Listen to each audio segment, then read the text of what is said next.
All right, ladies and gentlemen, welcome back to the Backwoods once again. And happy Memorial Day weekend. Yes, yes, And and we uh, and also we'd like to introduce our special guest. he Right? hasn't showed up yet though. No, we'd like to introduce him, but Maybe he'll pop in after a while. maybe. We'll see. Yeah, But anyway, and let's not forget our unofficial sponsor, Pap's Blue Ribbon of the Backwoods Horror Show. Uh,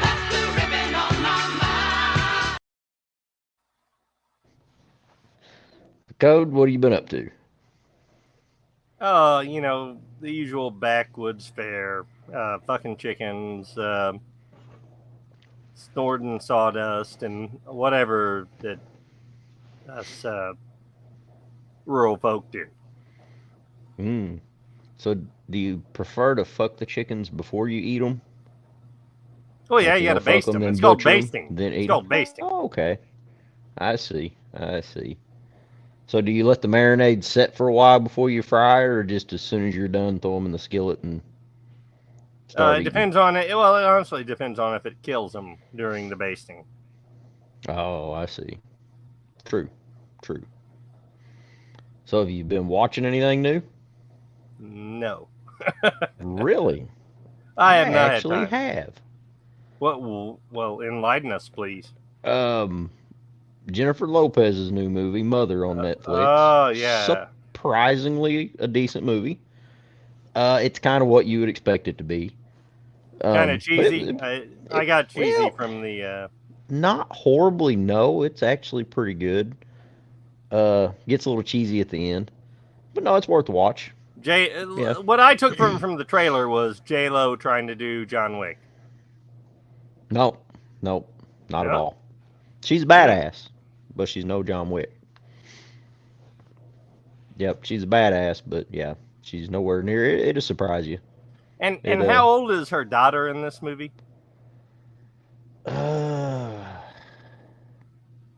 uh, about 14, 15, I think. Okay, so she was in her mid 40s when she had this kid. True. Holding up good though. No, wait, she's like in her early 50s now, so She's 54, I think. 54, 54. So 55. yeah, that would have put her Yeah. around 40 having a kid. That's Yeah. believable still. Yeah. Yeah, it still is. Well, shit, look at, oh crap. I can see his face, but I can't remember his name. Robert De Niro just had a new A baby. kid at 79. Yeah, well that's different. Yeah. He's a dude. Guys Yeah. for the most part guys stay sterile or not sterile, sterile. Sterile. They they stay reproductive longer on average Yeah. than genetic females. I don't want to piss Care- anybody off, but careful. Careful, you'll jinx yourself. yeah, I'm telling you, yeah, yeah. Five's a And good number I, to stop at. yes, yes, it is. 5 is fine. No I more. don't No like more. round numbers, No. so And I've got started watching Fubar, Arnold's new Netflix I series. want to watch that, especially when I heard that this is basically his, since he never could get True Lies Yep. off the ground. This is his spiritual sequel to True It Lies. it's good. I like it. It's hard to talk about it without giving it anything away, but I do like the way it's set up and the way it starts out. It's good. Everybody needs to give it a watch. Yeah, I'll And definitely give Arnold, it a shot. and it's a little. Arnold's probably his best acting I've seen him do since Maggie. Yeah, and Maggie, that's one that really surprised me because, you Yeah. know, uh, Schwarzenegger doing a little indie horror film. I'm like, wow, what's Yeah. why is he doing this? And he was remarkably Oh great yeah. in it. Oh, it was one of them movies that. Oh, just, if you're a parent, this movie's Oh, it's a gonna gut tug at your punch. It's a heartstrings. gut punch. Yeah. Yeah. Oh yeah. Yeah, it'll make you kind of sick to your gut. You Well, know, you go it's in, good. it kind of swerves you right off the bat, because when you hear Hmm. Schwarzenegger's in a horror film, you're expecting action horror Yeah, because Schwarzenegger's and the it's action not. guy. And no, It's a it's character a piece. very intimate character piece. Yep. But now in the very beginning of the movie, the dialogue is just like, whoa. You know, for like the first 5 minutes of the movie, there's the dialogue back and forth. It sounds scripted, but then after that, it picks up and takes off and does great. But yeah, that's another one of my. I like that one enough. I bought it. Yeah, yeah, I really enjoyed that one. It was a surprise. Oh, and I caught the Evil Dead Rise at the theater. I really like it. And I've only seen it once, of course, but I was very pleasantly surprised. I was really afraid they were going to screw it up, and it was good. I would say that I like it better than the Evil Dead remake. Really. Which Yes, I was surprisingly, I went in with very low expectations on that one, and I I did ended too. up really enjoying it. And so yeah, I if had, it stacks up to that, then yeah, yeah, I'm on board. I really had to watch the Evil Dead remake 3 times before I really started liking it. My first time I was on the fence. The second time I was still really on the fence. But after the third time, I started getting in. Of course, I started picking up on all the throwbacks and stuff they had in it too. And this one's full of throwbacks too. I I'd really heard at that, yeah. the very beginning of it, I'm like, how are they starting this? You know, because they started at a cabin, but and it doesn't really look like any woods around here. It's almost like they filmed that particular spot in a foreign country. But yeah, I kind of picked up on that. But then after it took off, though, I was just I I I was at the edge of my seat a few times, and it really surprised me. I liked it. It, it does the Evil Dead franchise. It does them honor. It's really Well, when good. I heard Evil Dead Rise, and that I heard that the majority of it was going to be based in a high rise. High rise, yeah. See, I didn't Uh, know any of that. but I didn't know I any of that. I did. went Oh, into the this one first completely thing I thought, blind. well, just from the first movie poster they came out with of Evil Dead Rise, and it showed the Yeah, lightning flashing with a big skyscraper behind him. Like, oh, they're totally going to rip off Demons too, you know, yeah. Bava's Demons too. But I do like how they did it because it makes sense because the Deadites like to entrap their prey. If you dare to say that, you know, like in the original Evil Dead, they took out the bridge. There was one way in, you know, and the river, Mm-hmm. was flooded, so they couldn't get out. And this one, you know, the skyscraper thing, I was really surprised. I'm happy with it, and the Yeah. effects look good. I was really afraid it would look all like CGI, but it doesn't. It looks like practical effects, Oh, and there CGI. is We'll a get to lot. CGI Yes, soon enough. yes, we will. There's lots and lots of blood in this one. Tons of blood. I bet they spent $1 million just on blood. That I'm excited to see it. That being said, there's having any Evil Dead film without Ash to me is going to be like having a Indiana Jones film without Indiana Jones. It's a It's just hard pill to swallow. Like in the Evil Dead remake, uh, when the girl gets her hand caught under the Jeep and she pulls it off, I'm like, well, fuck, here we go. I didn't like that. Um, you know, but then when she fucking stabs the nub into the chainsaw, it's like, okay, I'm back on board. well, not really. You have I to was modify the then, chainsaw for that to work. but then whenever she kills the abomination or whatever they called it, the Hmm. replica of her, kills it so easily. I mean, this thing is supposed to be the end of the world, the Yeah, Antichrist, and she yeah, just fucking makes short work of it, basically. And you know, I this would expect demon. it from Ash, but not from her. Yeah, Mm-hmm. Yeah, I didn't. I guess you could say I'm still kind of on the fence on that one, but I would I would rate Evil Dead Rise a hell of a lot higher than the Evil Dead remake. yeah. Well, okay. Well, I'm definitely interested to check it out now because I'm definitely gonna get the Blu-ray, and I'm kind of hoping they will put the box set out of all of them, and I want to get the Blu-ray box set of them all, which is kind of silly because I've got them all, so all I need to do is add one more. But I don't know. I like the box sets for the man cave, I guess. And since my kid, and it doesn't hurt to have extra copies since my kids are all getting into horror now. In case they screw up one of my discs, at least I got my box set in the basement. yeah.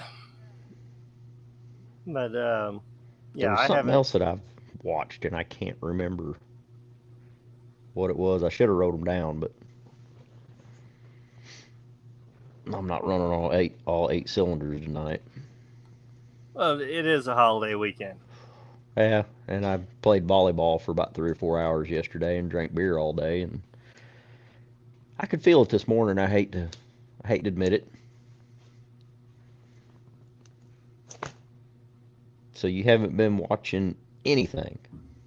Listen to a few podcasts. I've been catching up a lot on Joe Rogan's podcast here lately. Yeah, Which I I've been drive wanting to around a lot at work. And catch his, but now I don't drive to work very far, and it's hard for me to catch up yeah, on any yeah. podcasts.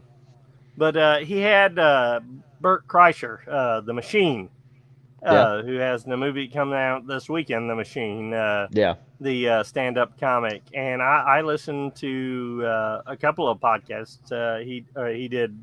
He's been on Joe Rogan, I think, 3 times, which he actually first told the Machine story the first time he was on Joe Rogan, and then it now is a movie. Has become a movie, hmm, that's and cool. so I pulled up on YouTube his one of his one of his early stand-up specials he did, and it turns out this guy's been around for a long time. He's had several like reality shows where he goes and does extreme shit. Uh, but I he's think I like a remember one of them. 50-year-old. Now he's a 50-year-old fat guy, but he always goes on stage shirtless. Kind of like And Iggy Pop. yeah, except Iggy Pop, well, last I knew of, was still in great shape. This guy, he's got the beer No. gut and everything, and still drinks heavy, and he's a father of 2 little girls, and just the stories he tells about his 2 daughters in his act, it's like that sounds awfully familiar. But Yeah, the guy's hilarious, and getting to listen, finally getting to hear the fucking Machine story, which the movie's based on. Yeah, yeah, I was crying laughing. I mean, the guy in his act, you think this guy's, he's playing off as a dumbass in his act, just a really funny dumbass. But that's his act. He plays like yeah. he's a dumbass. And then after hearing him a couple times on Joe Rogan, I'm like, no, he's a dumbass. He's just a really funny dumbass. He just found his niche in front of the camera. Yeah, exactly. Yeah. But That's highly pretty funny. recommended. Your guest is here, sir. Awesome. Woohoo! Let's Are see. you our guest? No. Hold on, I'll get him in.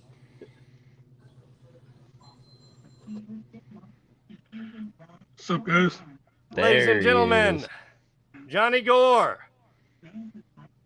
How you doing? Real good, man.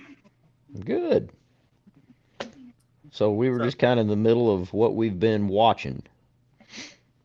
So you've been watching anything new? Anything new? I don't think so. Nah. I just watched the old stuff. I haven't seen before. So I guess that Yeah. would be new for me. Yeah. That'd work. nothing wrong with that. Well, I was in the same boat on that because my dumbass did not realize that, of course, we're covering all three of the things tonight. I did not realize that the 80s was actually a remake of original in the 50s until I found it on Tubi. And I'm like, is that a remake of? No way. And I got to watching it, and I was like, yeah, it is. And I thought it was a remake of another movie from the 50s that I had seen, and I was completely mistaken. Yeah, yours was. It came from outer space. That's what I thought it was a remake of. And the thing is the thing from another world. The thing from another world. Okay. Yeah. Yep. With James Arness. But yeah, 1 second, fellers. I got a refill. Yeah, I know nothing about that. Man, after as much as I drank yesterday, you wouldn't think these would be going down this good. But they are. But I don't have to work tomorrow, so it's all good. It's been a long weekend, yes. Oh. All right, well, gentlemen, should we go ahead and jump into it? Let's. All right, so the first one on our discussion tonight is The Thing from Another World, 1951, directed by Christian Naby, or Naby. I'm not sure how you pronounce his last name. It was a, let's see, its budget, it was, now there is a cute little story on this, and you don't see the Thing that often. Well, it's completely different from the Thing we're used to, the shapeshifter and this and that. Well, originally it was intended to be a shapeshifter like from the novel. And, the novel entitled Who Goes There? The low budget stopped that, especially they filmed this in Montana. And the weather problems caused the budget to jump from $980,000 to $1.1 million. And it only made a box office of $1.95 million. So it was a bit of a box office flop itself. But it had James Arness, as most people know him as Matt Dillon from Gunsmoke, starred in it as the Thing. Yeah, which the funny thing about that, like I was saying earlier before we started recording, everybody knows Matt Dillon, Gunsmoke, right? Yep. Johnny, Matt Dillon, Gunsmoke. I mean, the show was on 20 years. We know who Matt Dillon is, right? And I'm watching this, starting for the first 15 minutes. I'm like, where the hell is James Arness? I keep looking for him. Like, is this the lead character? Is that James Arness? No, this is like 20 years before Gunsmoke, 15, 20 years before Gunsmoke, and this lead character doesn't look that much like James Arness. I'm like, what are we watching here? And then when it finally gets to the reveal of the monster, which the funny thing about the monster in this is the director and the producers, they were vehemently against making this like a creature feature. They wanted to distance themselves from Universal monster movies as much as possible. And they didn't want it to be a creature. They wanted to do the shape shifting and all that, and as the budget kept thinning down, it finally got to the point where they're like, yeah, fuck it, make it look like Frankenstein. Yep. You could tell they spent more money on the hands of the Thing than they did the face. That's the first shot you get is the hand slapping, coming through the door, and the hands do look pretty cool. But yeah, for a 50s movie, I gotta say it wasn't bad like I thought it'd be. It did take me a few nights to get through it because I was watching it as I was going to bed and I'd fall asleep. But it's kind of like watching the way it's written. It's kind of like watching a radio program. The way they talk is like an old 50s radio program. Like a radio play, Yeah. So it's kind of different, you're actually watching that. But yeah, it wasn't horrible. But it's the same story as the other things, it's only in this one it's a military base. and they discover something under the ice in the Arctic. But what got me is they used thermite to melt the ice to get it out, and I And it guess blows they up. just Yeah. yeah. Well, I guess they just expect the thermite whenever it gets to whatever they're wanting to extract to quit doing what thermite does, and not just burn all the way through it too. But yeah, they about the only thing that's left on that after they melt the ice with the thermite is the thing, and it's in a chunk of ice. And which this is in the 50s. So, and they have one of the military guys standing guard, and there's not heat where they keep this thing. Of course, you know it's Of frozen. They course, were they trying to they don't want preserve it to it. thaw, right? So that guy's in there freezing. So he's got an electric suit that he's wearing and an electric blanket. Well, the other guy was using an electric blanket. He had an electric suit. So he goes in there and he plugs up his suit. And the other guy just throws his blanket. Well, what's this guy do? He said, man, that thing's creepy. It looks like it's looking at me. So he throws this other guy's electric blanket over the thing that's frozen in the ice. And it's on. And it melts it within 5 hours because I think he was getting relieved in 5 or 6 hours. That's one badass electric blanket, you know. But yeah, it's got the old cornies, 50s and stuff. But it's not horrible. Uh, It's not it's good. definitely no, it's not great. Yeah, not good. Yeah, you can say not good. But if you look at it from the time it was made, you could see how this would have some people in suspense.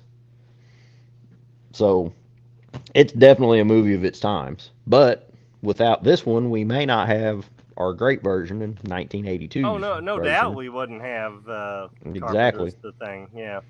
Yeah. Which and I'm glad that now people have come around to it, and it's regarded as one of the all-time greats. But Yeah. it's super cool how Carpenter obviously he saw this as a child, and he probably went and sought out the source material and read the Who Goes There, and Yeah. wanted to right right the wrongs of the original film and Oh, be yeah. more true to the source material. What got me is how they take the thing out in this version. Of course, it's a 50s movie, so not very many people die. Most of them live. They make. I work with electricity, and what they did, they try to make like an electric fence to electrocute the thing. But he's got to be standing on the wooden platform for it to electrocute him. And I'm sitting here trying to figure out how this would not work the way they're doing it. And they're using a generator's power supply too. And I just don't see how feasibly the way they did it. And they used like chicken wire. So if this chicken wire was, if it was high voltage enough to cook this thing down to a powder, this chicken wire would just melt instantaneously. So it's got a lot of stuff like that in it. But all in all, I mean, it's definitely worth seeing at least one time. I don't think I'll watch it again unless the kids want to watch it. One time But on maybe several watches. yeah, if you're watching it when you're laying in bed, you're definitely gonna get sleepy watching it. I will say that. Oh, But I'm not even going to take sleeping pills anymore to help me go to sleep. I'm just going to put this on, and yeah, it'll do the trick. I mean, every well, time. and what's funny, I was watching this film and I had no idea James Arness was in it. So as I'm watching this, I'm thinking, man, this would be good for the podcast. You know, we can do all three of the things. So then I pull out my phone as I'm watching and I'm scrolling through. I'm like, James Arness? I'm like, when the hell's he come in this, you know? And you keep waiting, and it's like, what? Surely well, he's one of the lead character or one of the military guys. There is only one shot, really, because they tried to pan away from the creature as much as they could because it was so low budget they didn't do nothing with his face hardly. And he did look like Frankenstein without the bolts. And there was one shot where you just got a glimpse. Hey, yeah, I think it is James Arness, you know. There's just that one shot in there, but the rest of it you can't tell, other than his body movements, you know. But I think we're ready to rate this one already. There's not a lot to talk about on this first film. No, not really. Not really. That's the Mm-mm. bad part, which really speaks for the film. Which Johnny Gore, how we do? I don't know if you're familiar how we do our rating system on this show. Are you? No. Okay. Okay. It's a little different from most Yep. podcasts. We rate in beer, and it's kind of backwards. The more beers it takes you to get through the movie, the more beers you give it, the worse you rate the film, basically. Yep. So in this case, we're drinking PBR here. You can pick your beer of choice, but for the thing from another world, I got to give this one. Although it's not horrible, I got to give it 7.5 PBRs. It was, Ooh, it took some drinking to get through this one. you're nicer than me, Cody. I'm a solid 8 on it. Solid 8 PBR. Yep. What do we got, Johnny? Are you going to give this movie a pass? You know what? I never seen this movie, but from what y'all described it, I think I might have to get through it somehow, some way. So yeah, I'll give it I'll give it a pass. Yeah. Yep. Fair Just enough. do yourself a favor when you get ready to watch it. At least have a 12-pack on hand. And an energy drink or two, yeah. Yeah. 5-hour energy, because you got to power through this one.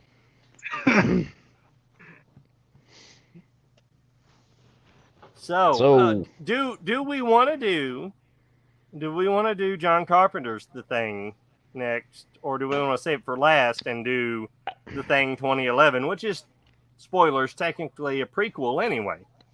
Ooh, yeah, that's really That way hard we pill could to end on a swallow. high note. That's all I'm saying. Well, I don't know. I think we should do them in order. Okay. All right. So, You asked for it. yep. Because you can't really, well, we'll get to that. Yeah. So, yeah, The where they Thing, dropped the ball. Yeah. in 1982, directed by the great John Carpenter, had a budget of $15 million, but it only pulled in $19.6 million at the box office, so it was considered a flop. The critics And the bad savagely, thing is, because at that time, nobody wanted to see anything from John Carpenter but another Halloween film. yep, had a great cast.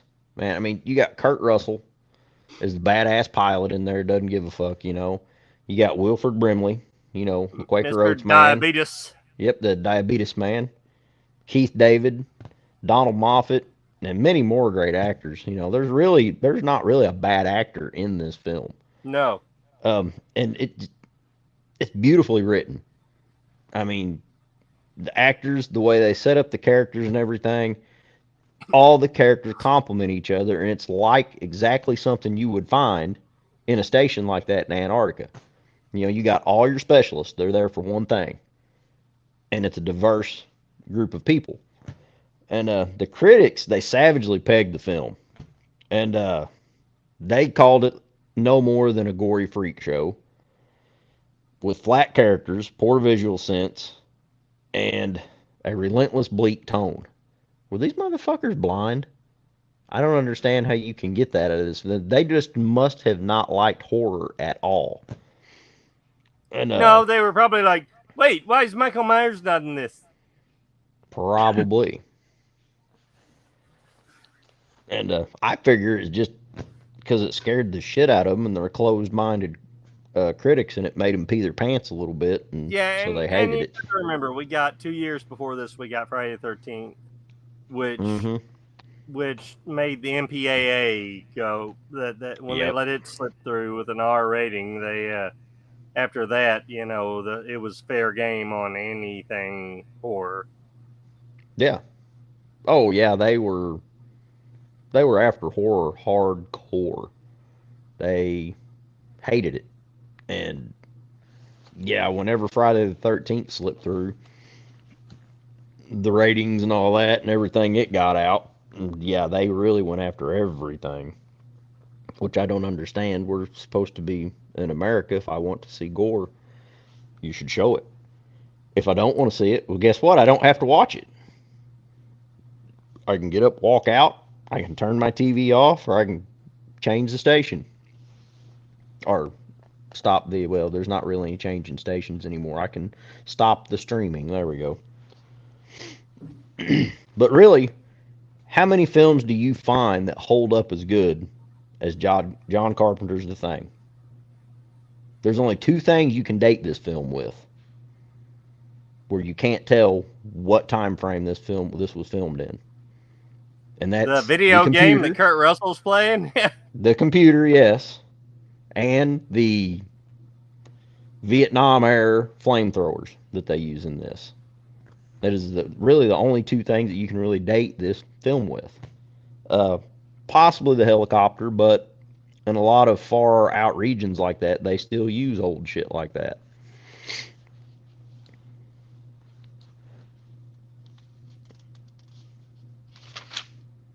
Yeah, this is a movie that I could talk about for hours, really.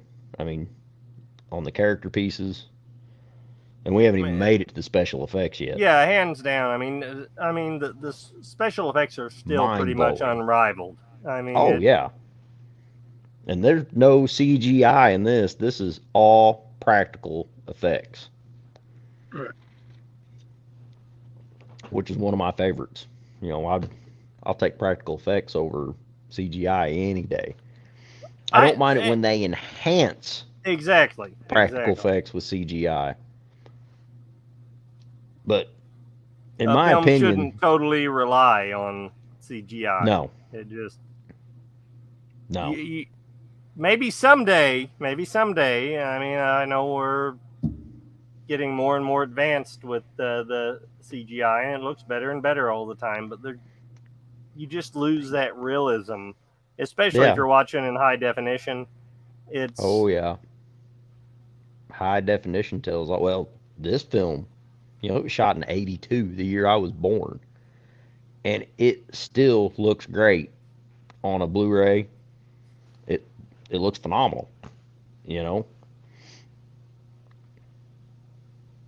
Yeah, and on the special effects alone in 1982, they spent $1.5 million just on Rob Bottin's creature effects. And it really shows they put their money where they needed to, I think, because 1.5 mil was a big chunk of change for special effects in '82. Yeah, Rob Bottin, though. I mean, he was just really coming into his own then, and Yes. this film really put him on the map. Cody, what's some other films he's done? Fuck, I don't remember.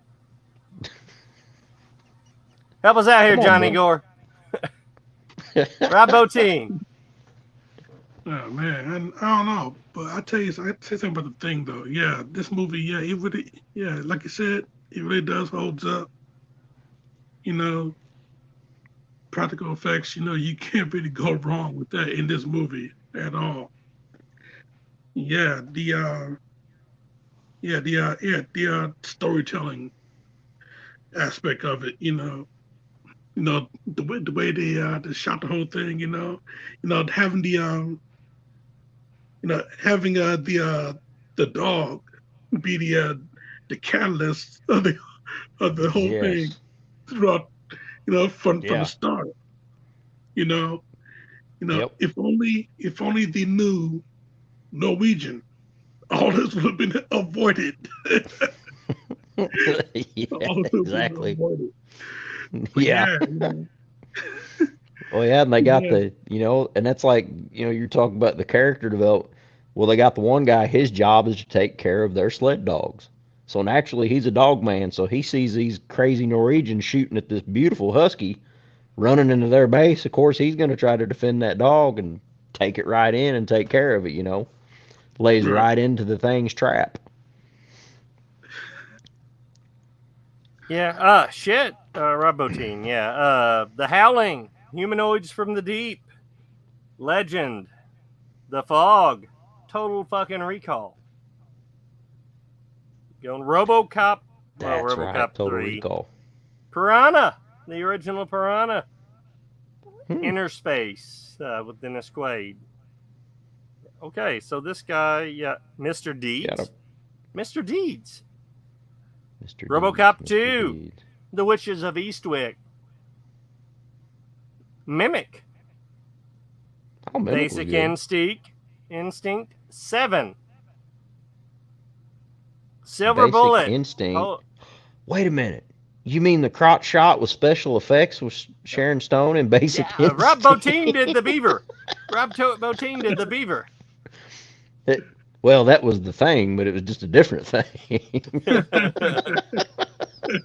I guarantee you that thing cost a lot more misery than the one in this film. Yeah, and it cost him a lot more than $1.5 million.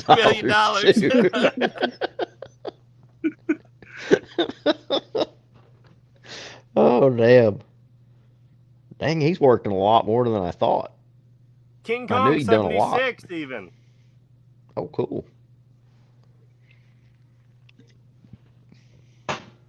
Yeah. Well, Cody, Yeah. keep us going. I got to step outside and use the little boy's room real quick.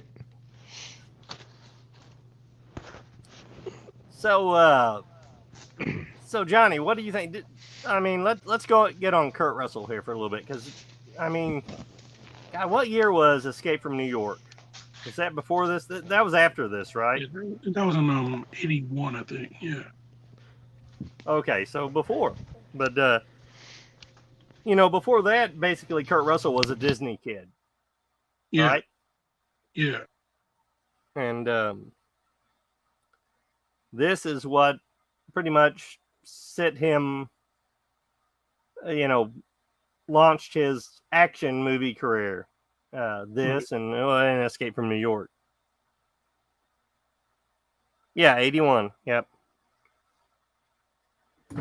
But yeah, back to back, and he did the Escape from New York, and the next year he did this, and pretty much shed that Disney persona and launched himself as an action movie star, which a lot of Disney kids they don't ever outlive that Disney shadow. No, they have to go the sex pot route to get rid of that Disney shadow. Yeah, for Hollywood. the chicks, I mean, look at Miley Cyrus, Yep. super talented, Spears. but they did, they all, Yeah, more like the female Disney actors. They got a harder time trying to escape the shadow, but the male ones, that they usually don't. I mean, look at Shia LaBeouf. Yeah. Yeah. He was a Disney kid, and he pretty much went nuts. Yeah, he's mildly insane, but yeah, he did pretty well for himself, But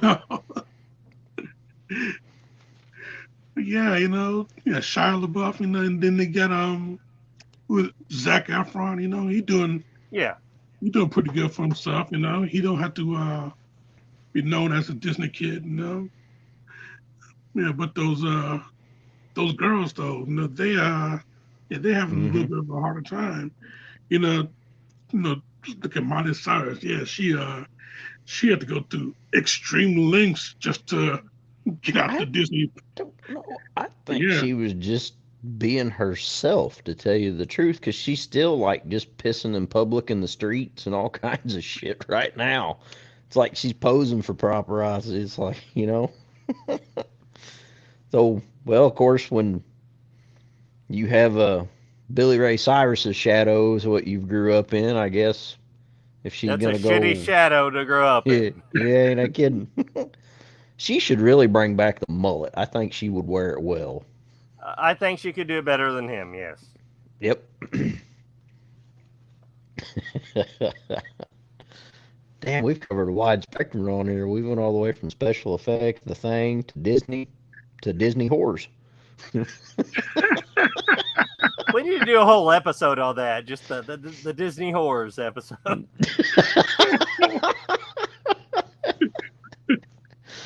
I like that idea. We may have to do that.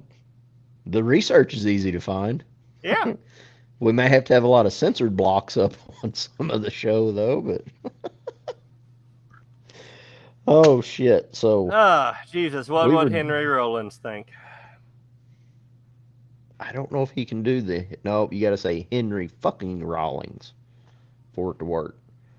But I'm not sure if our producer can do it since he's on his phone and He's he's. cooking too, I think. Yeah, No, he's just he's drinking. cooking and drinking.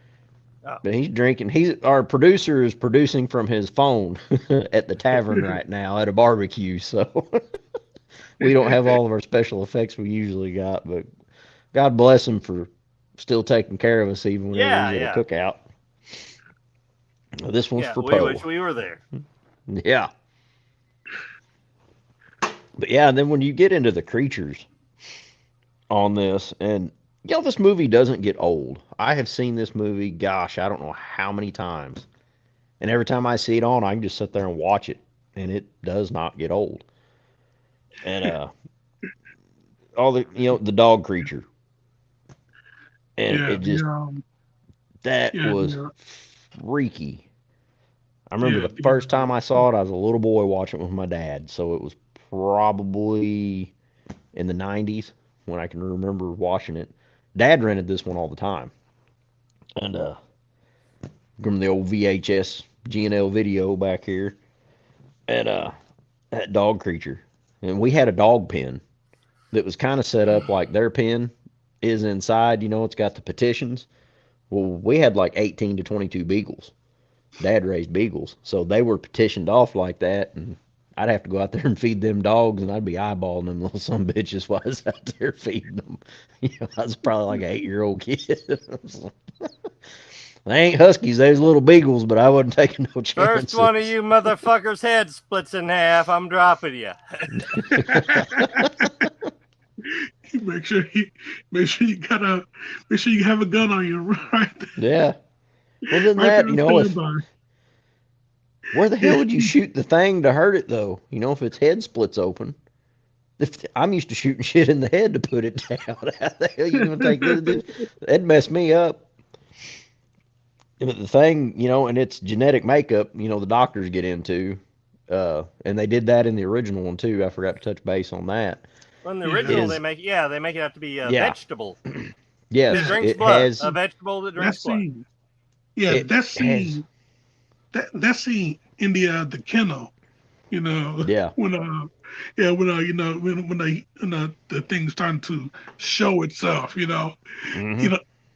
It reminded me of a prison movie because we got the one dog, he wanted to get out bad. I want none of this bullshit. Yeah, he want to get out bad. I'm just here for a paycheck and a bit of kibble. This I did not sign on for this bullshit. He was in there, he was in there chilling, and then he see this guy going crazy. No.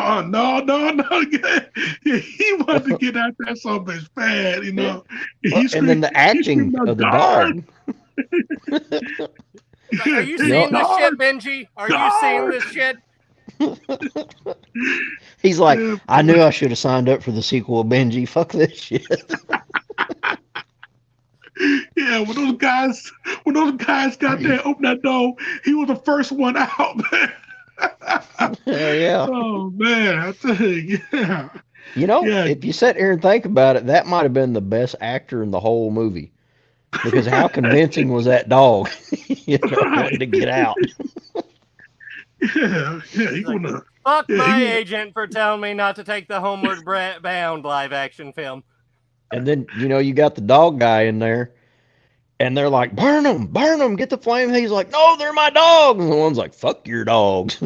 He's lighting them up, and he's still trying to get in there to them. Man. It's like, damn. It's like, your dogs are done, my friend. I'm sorry, but.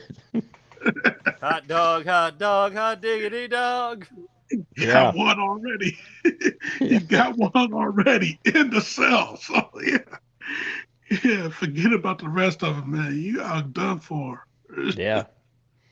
And you take the way it's made, if it just any part of it gets out, it can go on and mutate and grow and bond with other things, DNA and cells, It's like there's only one way to kill it. fire. You know, you have to kill every possible cell of this thing. You know, guns ain't gonna work on it, and that's gonna fuck me Right. all up. You know, so you got to have fire. But there's one thing I've always wondered though: why would they have flamethrowers in an Antarctic base? In case they got cold. True, I guess that would be the best Probably campfire. the campfire. Yeah, probably Yeah, the campfire. You know, and that's so another thing cool where up this there. is at. You're in an Arctic base. It's not like you can just say "fuck it, I'm out" and walk away. You know, and of course it's the perfect timing. You know, they've got a big storm coming, so they can't fly out, and Right. the snowcats can't take you far enough. You know, they're gonna run out of gas before you get to someplace, and you just got one thing. You know, stay there, pray, and fight. Is all you can do Yeah. in these little bunker houses that are all tied together. Yeah, But fight or flee. Yeah, you're gonna have to fight 'cause you can't flee nowhere. Yeah, yeah, yeah. Antarctica too. Antarctica. I yeah, mean, talk about that's some cold. brutal shit. I mean, yeah, yeah. When they arrived, I seen my man put on two gloves, just to stay Yeah, warm. Yeah, yeah. He had to double up, man. Yeah, yeah, he had already had on one glove. He put on another one as he come outside. yep. Man, yeah. Forget about doing Yeah, anything the else out hell with there. that shit. Yeah. You But imagine yeah, trying to piss out there? You'd have to be a fast pisser. You'd have frostbite before you's done. And then if you wasn't careful, you'd take a step and slip and fall. It'd already be I mean, frozen. I've pissed in Bo's Mill. I can consider that a great feat. I can't imagine pissing in negative 50-degree. Man, if you had prostate problems and you couldn't push it out hard enough, you may get backwashed to freeze up in there a little bit. Be like a broken water line on a house when it freezes up. Just have to Oh, stick your thumb in your ass and hope for the best. messed up.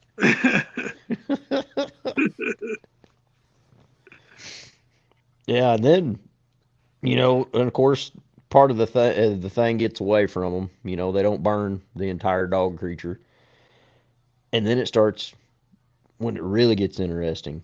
You know, when they figure out, hey, this thing's manipulating the dogs, trying to make copies, and then they figure out the people. Whose clothes was it they found? They found somebody's clothes. I can't remember. I should have took better notes. I didn't think I'd need notes for this one though, as much as I've seen it. I don't remember. And But I just anyway, they watched found it. somebody's clothes and like, wait a minute, well, and then the old diabetes man figures out, well, it could be any of us. Sitting It could there be any eating his one of bowl of us. Quaker Oats. It could be any of us. Mm-hmm. Would any of you like diabetes? And then the one guy, I forgot what happens because the special effects always do this to me. I'm in awe of the special effects on it. But anyway, I remember they get him. I think he had they thought he's having a heart attack or something, or he got in a fight, and they put him on the table and they're trying to revive him. You remember that scene? And they Yeah. start Oh God, with the that's like paddles. They that shock him scene. once. That scene. Throwing back to all of our favorite podcasts, that was my banana split of the film. Yes. All right. Yes. And when he comes in to shock him again, his freaking stomach just opens up. Looks like Jaws' mouth sitting there just Yeah. chomp. Yeah, And Holy they're like, burn shit. him, burn him, burn him. And of course, the flamethrower fucks up. And then they finally get it to go. And then his head starts stretching out, and that's where we get the spider head. Yeah, that's That the was old a famous scene right creepy there. motherfucker, was Yeah, it and not? even I'm just amazed that more people didn't talk about that the homage to that in the It remake, well, part 2, It 2. When they have Stan's head come out of the fridge just like that, and even Bill Hader says, "Fuck this shit," or whatever they say in the thing whenever that happens, and like nobody talks about that, like that's like the greatest callback of both of those films That's because put nobody together. liked those fucking films. I guess really nobody saw the I thing. didn't I know like it has them. a cult following now, but it blew my mind that even horror fans, I didn't see it in any of our groups that we're all in. No, I mean the new talking It about movies. how awesome that I didn't was. like them. I didn't hate them. I I still enjoyed the miniseries more. Yeah, except for the ending. Yeah. Yeah, and then then we get to the iconic scene that was awesome. Because Kurt Russell, here Kurt Russell's kind of supposed to be this fly boy in this, just a Well, badass guy, he's not supposed to be real basically bright Snake Plissken, which this with is two just eyes. with 2 eyes. This is just 1 year removed from Yeah, Escape from New York. So that he's basically, we might as well say it, he's Snake Plissken in this movie. well, I don't know. I think Snake Plissken was a little bit, or Plissken, however you pronounce it, was a little bit more of a badass. Because Kurt Russell, I felt like if you've ever been around any pilots, he nailed this to a T. The pilots are kind of in a different mind frame than anybody else. They just have a different way they act.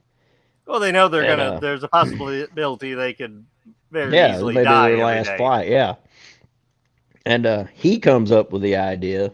Well, let's tie fucking everybody up. Oh, this is after they think it's him. So he gets one of the flamethrowers and some because they're gonna freaking tie him up. And one of them wants to kill him. Nobody knows who is actually a human and who could be the thing. So everybody gets paranoid.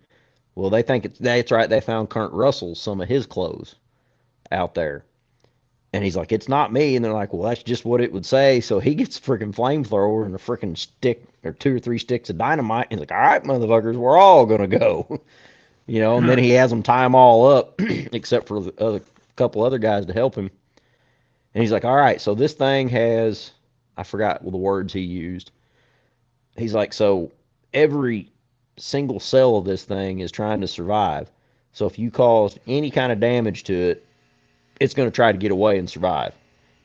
I want a blood sample from everybody. We're going to find out who it is. Then he heats up the wire and he stick it in these little jars of blood. Petri dishes.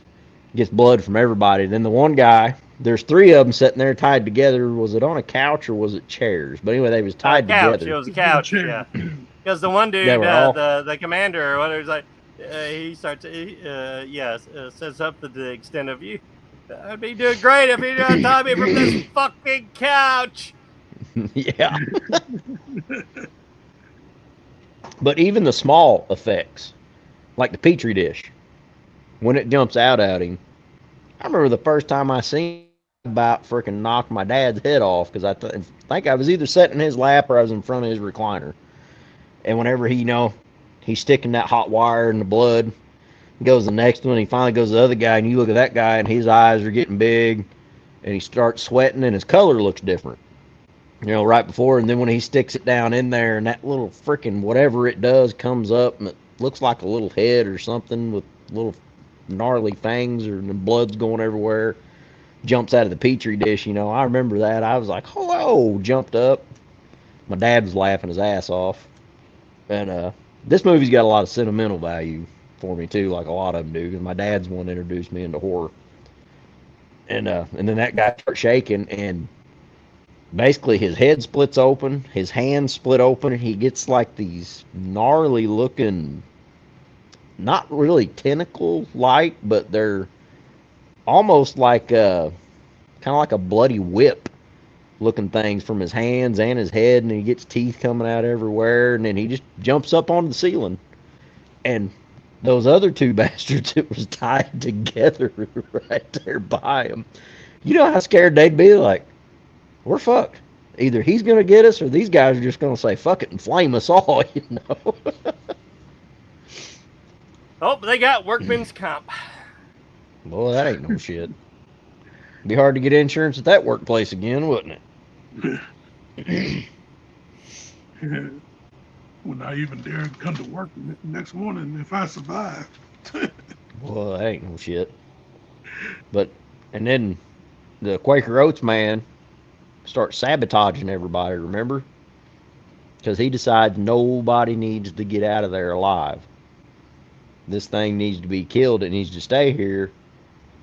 But there's one thing Kurt Russell thought about, and oh crap, the other actor the real dark or deep voice, the other Tony colored Todd. guy. Tony Todd. Yeah, Yeah, they come Candyman. up with this. Well, it can't. Even if we die, it's still going to make it. They're going to send a search party out here. He's like, so we have to kill it. And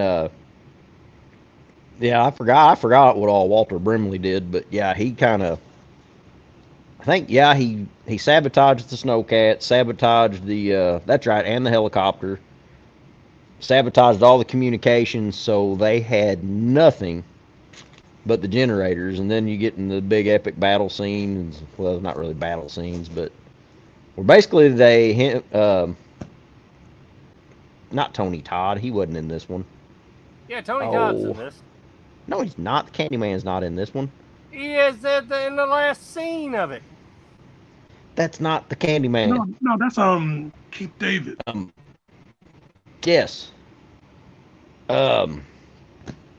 Oh, I cannot may be remember right. that. He's been in You may so be many right. movies. Yeah. Yeah, it's not the Might be right. Candyman. Yep. Yeah, look it up real quick, Cody.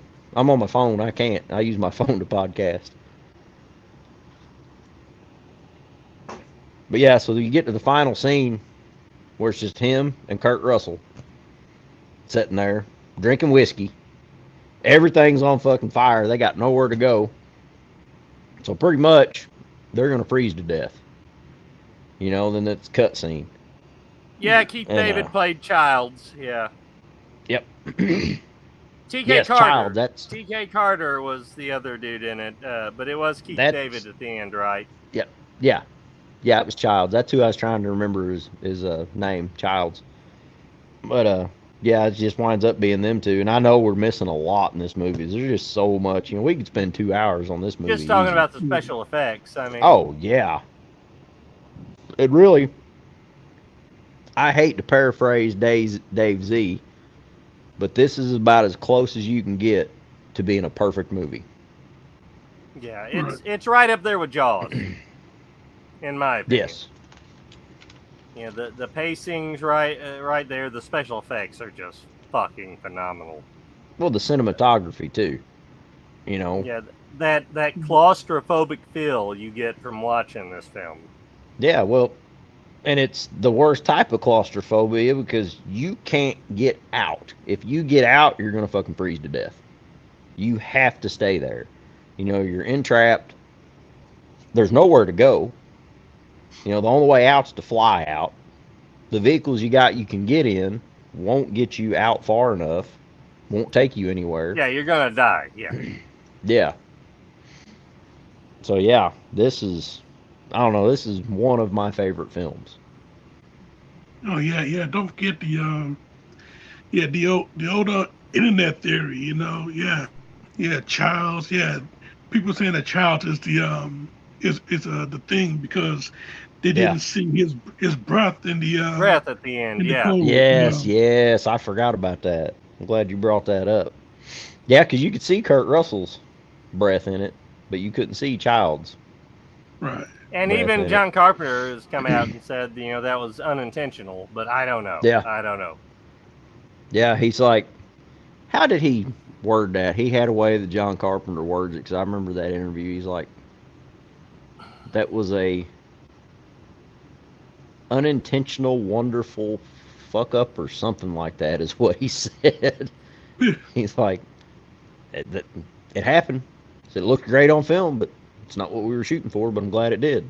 Oh, looks like our producer has said, hey, don't forget the video game that came out on Xbox. What? I didn't know they had one. Yeah, how did I not know about this? Wait a minute. Was it the video game based off the newest one? I think it was, because after the new one come out, because after the new one come out, I didn't even want to look at the video game after I saw the new one. No. It came It's out older than that? It came out. The video game for Xbox came out. I want to say it was like 2002, and I've always said that it was the best. Like, that is the sequel to The Thing. John Carpenter's The Thing. Ah. I played it and I beat it. I beat it twice. 3 different times. But yes, if you don't remember, Hey, I've still got an original So Xbox. It was for the storage someplace. original Xbox, not the 3. Yeah, okay. Yeah, Yes. okay. Well, I'm gonna have to look into this. We'll have to get this, Dude. Trav, and Hell play yeah. through it. You'll have fun playing it, but it takes place right after what happened in The Thing. Really? Really? Yes. Did That's Kurt badass. Russell or John Carpenter and any of the originals have? I remember that. Kurt Russell makes a cameo. His character makes a cameo. I think it's even him voicing the guy. Wow. And he makes a cameo in one of the endings of the video game. Yeah. That's badass. Yeah, dude. If you have an Xbox, definitely check it out. That almost makes me want to get an Xbox. I've still got one. Yeah, I remember hearing about that. Yeah, that's the Thing sequel. Yeah, I remember hearing about that. After seeing the cover of it on there, I do remember seeing the cover at some point. But yeah, wow, I did too, and I could have swore it come out. I'm thinking of Dead Space. The second or third Dead Space come out, and it kind of reminded me of The Thing from what I saw.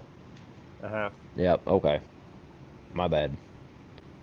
Damn, that makes me want to go play Xbox and try that one out. Yeah, well, as soon as we get off here, I'm going to get on eBay and see what I can do to get a copy of that. We'll definitely have to check it out. Because I've got a couple other games I bought, and my Xbox has been like in storage for over 10 years. Hey, we might have to do, like my kids watch people playing games all the time. We'll have to get together either at your place or mine. Old guys playing Xbox. Yeah, well, and do like they do. We'll make it a show and put it live on YouTube of us playing. Or Rumble. Rumble too. Let's do all of them. A 23-year-old game. Hell yeah! Hell, we might get more hits on that than what we do our show. I don't understand that. My kids like to watch people play video games all the time. I'm like, I don't understand this.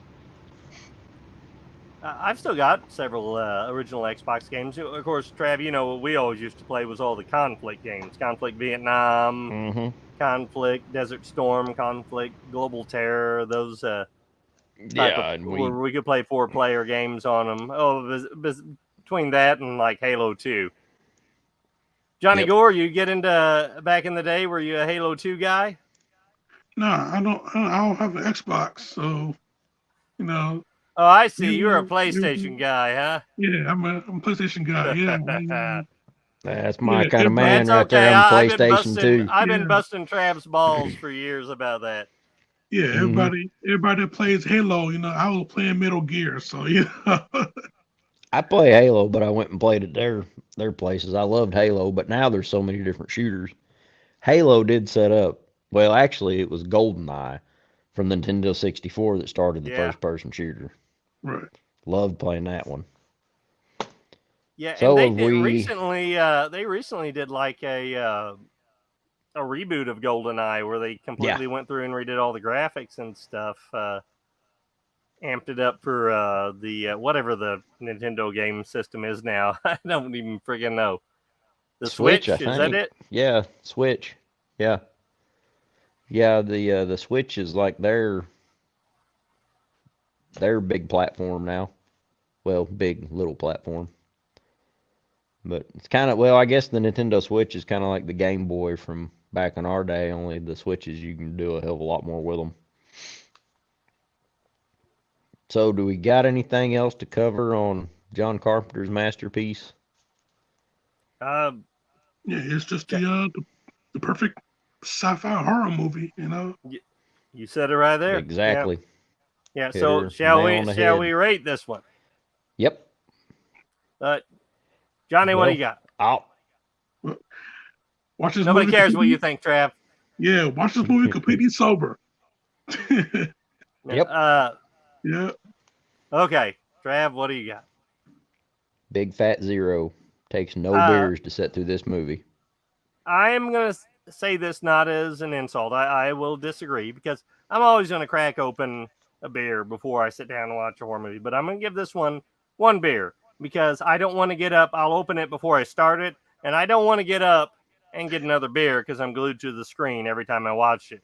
So this is a one beer movie. Yeah. Which to me is a perfect score. Oh, yeah. That's a good score, too. Yeah, this one takes no beer at all to get through. I can watch it anytime it's on.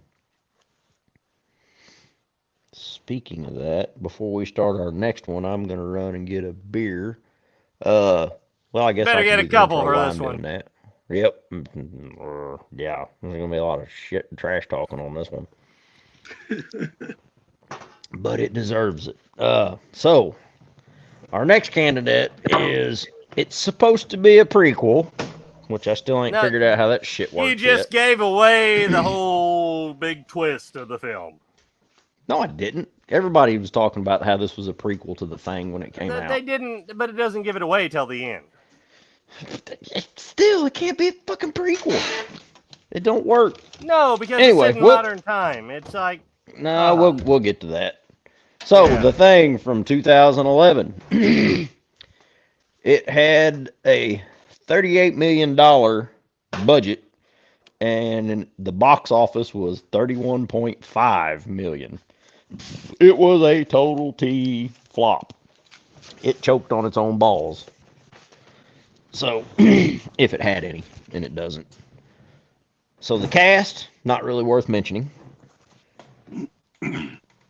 And yeah, I don't got a lot of notes on this one. I didn't like it at all. It's supposed to be a prequel, but it's not really.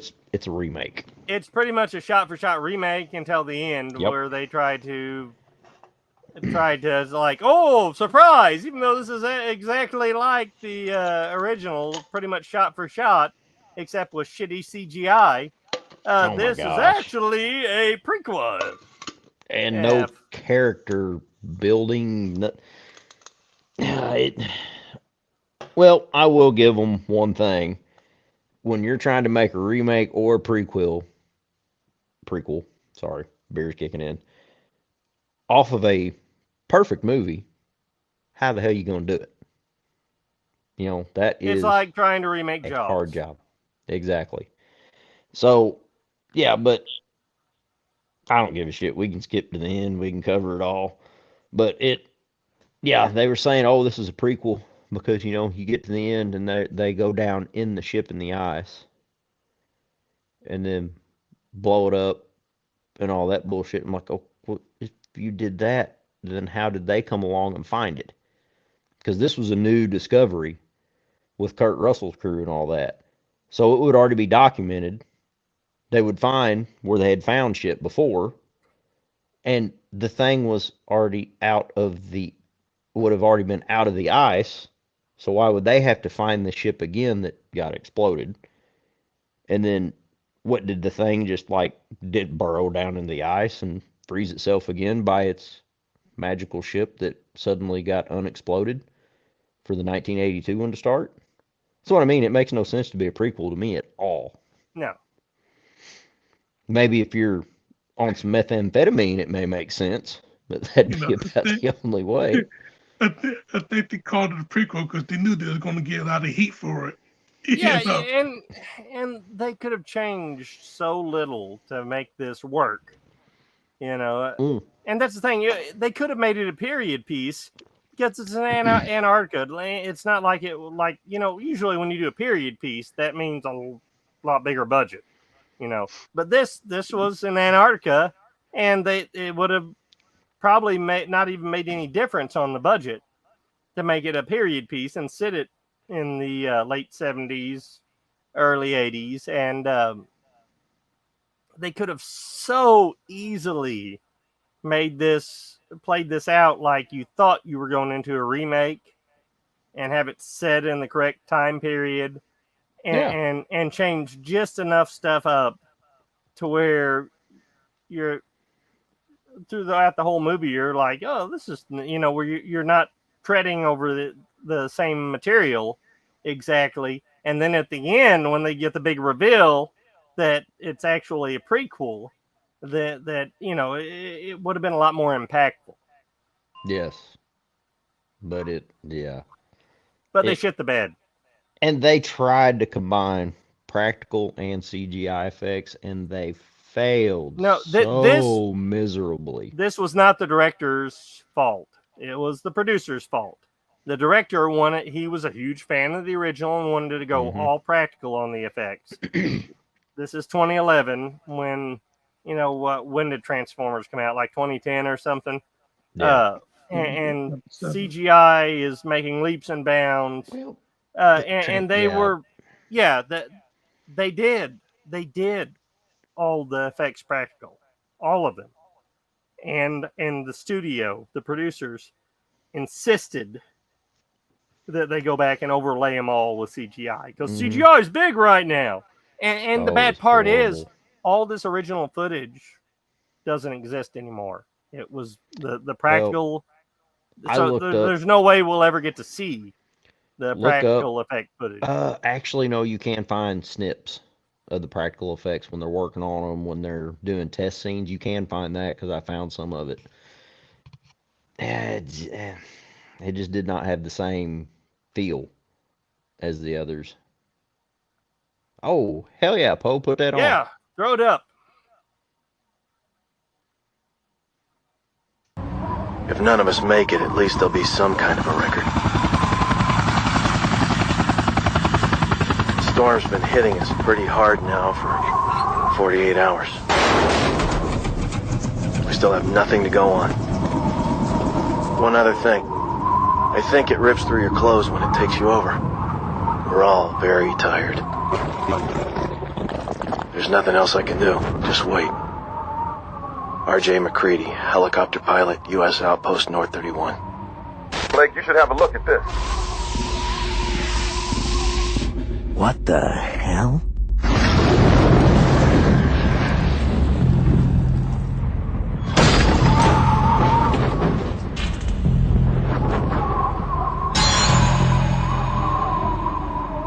What have you got? One body. No survivors.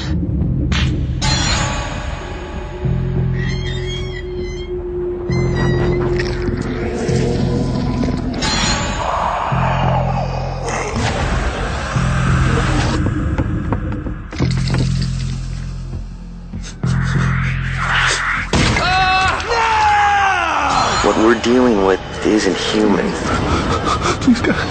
But it's taken human form. Stay the hell away from me, I'm warning you. Come on, Pierce. This is crazy. Bullshit. You're infected just like the rest. My men are dying out there. I've seen firsthand what this infection is capable of.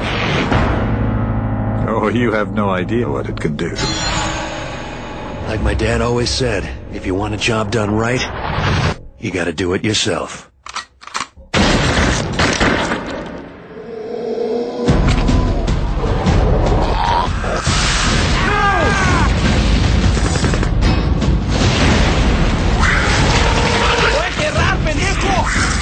You're out of your league here, Blake. Yeah, take it, bitch! Oh!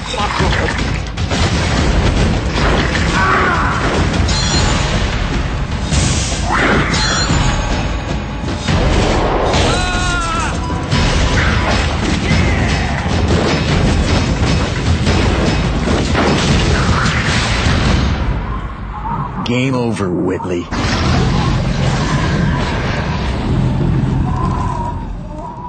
This game is just beginning.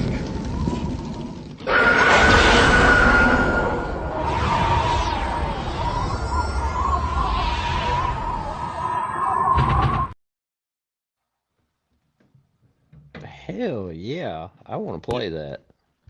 Kind of awesome. Yeah, I remember it now. Yep. You can definitely tell that's from the early 2000s, though, because every gun in a video game, when it cocked, had the same the shotgun cock, and that was a pistol.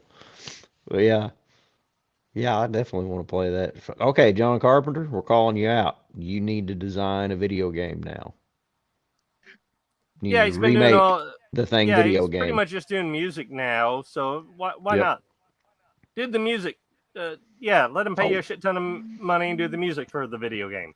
That reminds me. They asked John Carpenter. I don't remember if this might have been a meme. I can't remember. But anyway, they asked John Carpenter. You know, if they were when the thing 2011 was in production or whatever. They asked him what he thought and if they were making a remake or making a prequel to his masterpiece.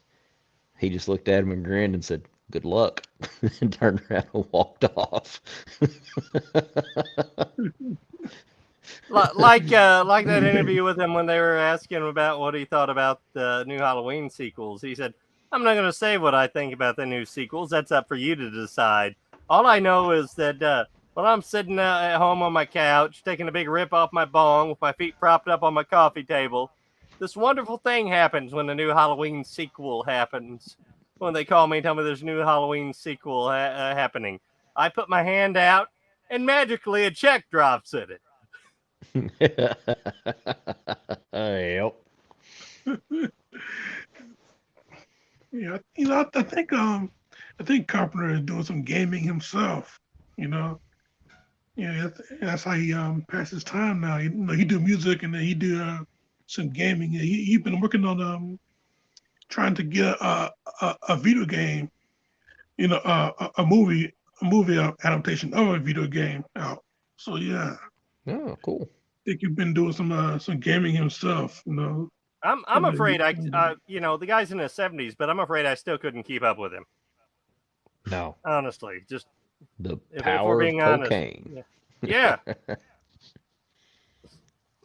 Yeah, we're getting closer to 50 now, and I kind of understand why a lot of men that get in their 50s start using cocaine. Yeah. Mortality's kicking in now. I hate to admit it, but Funny how that works. but yeah, the thing 2011 was such a letdown. And I was so damn excited for this film. I remember going to the theater and like 30 minutes into it, I'm like, oh, what the fuck? I wasn't because I loved the original, and it was just, to me, like I said. No, I love John Carpenter's. Sorry. Okay. The Thing, not The Thing from Another World. The original, the Thing. But yeah, to me, it was like I said earlier. You know, if they said we're going to remake Jaws, you know, like no, you're not. No. You're going to try and you're going to fail, but you're not. Oh God! Can you imagine if they did it right now? They'd probably get the guy that made the Meg to do it. Have you seen the trailer for the Meg 2? Did we watch that? Oh my God! Yeah, we watched it on our last show. Oh, that's right. Yeah. Stay them like, going after a shark with a samurai on a surfboard with a samurai sword. All I can hope. It's like a shark movie meets Japanese anime. All I can hope is that they're going to go completely absurd with it and like go totally over the top because they know nobody's going to take this movie seriously anyway. Well, they're never going to top Piranha Double D. 3 Double D. So, I was not a big fan. When you're talking about going over the top, that film went over the top. Yes, I agree. Meg 2 looks like dog shit, but I hope. No, I don't agree. I don't agree. It does not look like dog shit. It looks like cat shit, and that looks a lot worse than dog shit. Well, it depends on what the dog had to eat. Yeah, but have you ever seen and smelt cat shit? It's like the worst smelling shit. No cat shit's good. No cat shit's good. No. I mean, not that dog shit's good, but some dog shit's better than other dog shit. Cat shit's all bad. You step in dog shit and it's like, oh, man, I stepped in dog shit. Oh, yeah, that stinks. But you step in cat shit and you're like, oh, damn, it's bad. It's because they're evil little creatures. Yeah. Johnny Gore, your thoughts? Oh, man, yeah. You know what? I stayed away from this movie. You know, I stayed away. You know, I didn't even think about giving it a chance. You know, yeah, because the Thing, you know, the original, Carpenter's Thing. you know, that's one of those movies. You know, you just should not be able to think about touching. You know, think about touching or try to improve on it or anything like that. That's just one of keep your hands off. And I think you'll agree with me, Johnny. It's not that it was a remake, because John Carpenter's The Thing is a remake.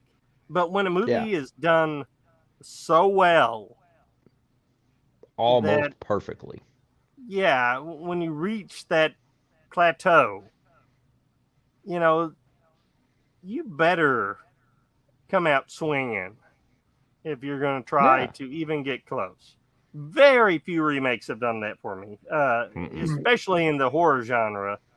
But I mean, one of the very few others I can say besides John Carpenter's The Thing was what is it, 2014, the Denzel Washington's Magnificent Seven. That one.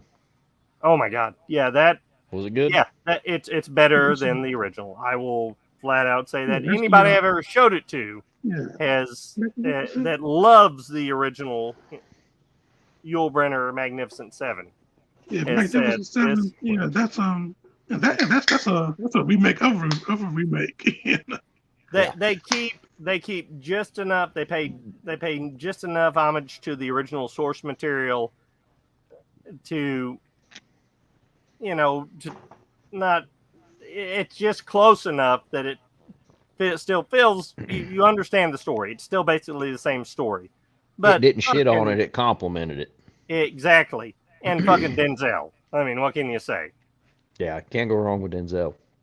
Yeah, he totally upstaged Yul Brynner. Damn, really? I'm gonna have to watch that. I haven't caught that one yet. Yeah, well, when did that one come out? When did that one come out? 2014, I think. Yeah.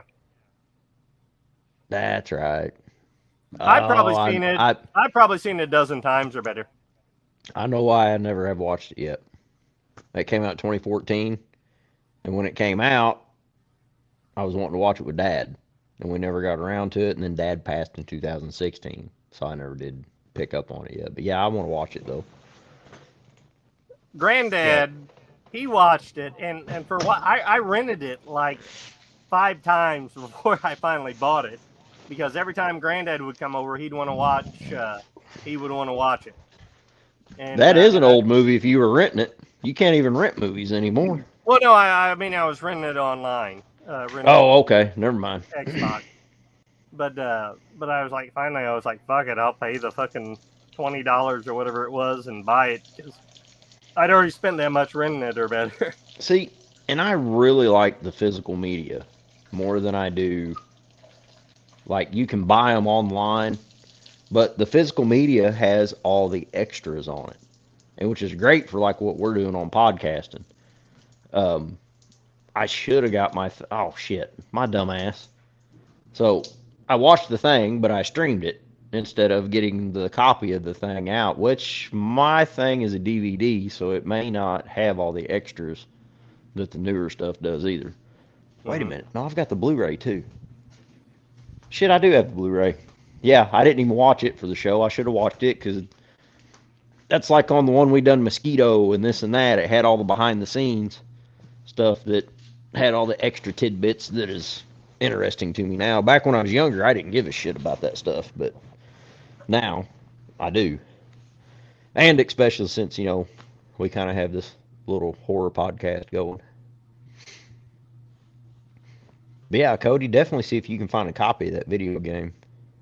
Yeah, I will. I'll dig out my Xbox and make sure it's still working, because I've got I've still got all the Conflict games on for Xbox. So I'd love to play those again, because we used to play those all the time. Because that was like one of the first. Not gonna be the same without the old crew here, though. Yeah, you can actually play 4 people. Without Jeff saying GD at Cody. Every time this fucker found hand grenades, he killed everybody. Willie Pete grenades, fucking light everybody on fire. Yeah, that was good shit. And I here a couple of years ago, I meant to buy it on, because I still got a PS2 too, and I thought I'd bought the Dukes of Hazzard Racing for Home game on PS2, but it was actually an Xbox copy of it, which I've got. Really? And yeah, I love that game. It's a great racing game. Oh my gosh, we had several drunk nights playing that game. See, Johnny, we used to get together at his house back in his first marriage, and Many his first moons wife ago. could cook, but she was crazy as Fantastic. fuck. She loved it when all the guys come over. She would have that kitchen. So I'm talking lasagna, chili, fried chicken. I mean, she had so much food in there. It was like, my God, it was unbelievable. And I don't look like it, but I like to eat. Especially when I was drinking back then. I was nonstop drinking and eating. And we'd like play the wrestling games and all that. And then All we'd the watch horror SmackDown movies and games, stuff. yeah. Man, we just had such a fucking fun time. It was awesome. Yeah, and then how many storms did we ride out in that little? It was like what, a 70-something model trailer you Yeah, had up early on that hill. 70s, early 70s, yeah, up on Crackhead Yeah, like Hill. you would freaking be up there in the storms, and you would be watching the walls move. But here's the thing, though, they weren't moving in unison like they were moving together or spreading apart. And when they got a divorce and they sold that, they hooked onto that trailer and went to pull it out, and it pulled apart in 3 different pieces. And I'm like, holy shit, we were hanging out in that thing for all them years. Yeah, but we were Trailer Park Boys before Trailer Park Boys was cool. Yeah, we were. Oh, and it wasn't nothing. If we got bored, you could go out and sit on the front porch and watch all the crackhead neighbors running around the neighborhood. It was some crazy shit. But we had fun, and we survived. Not Barely. sure about our livers, but we Barely. did.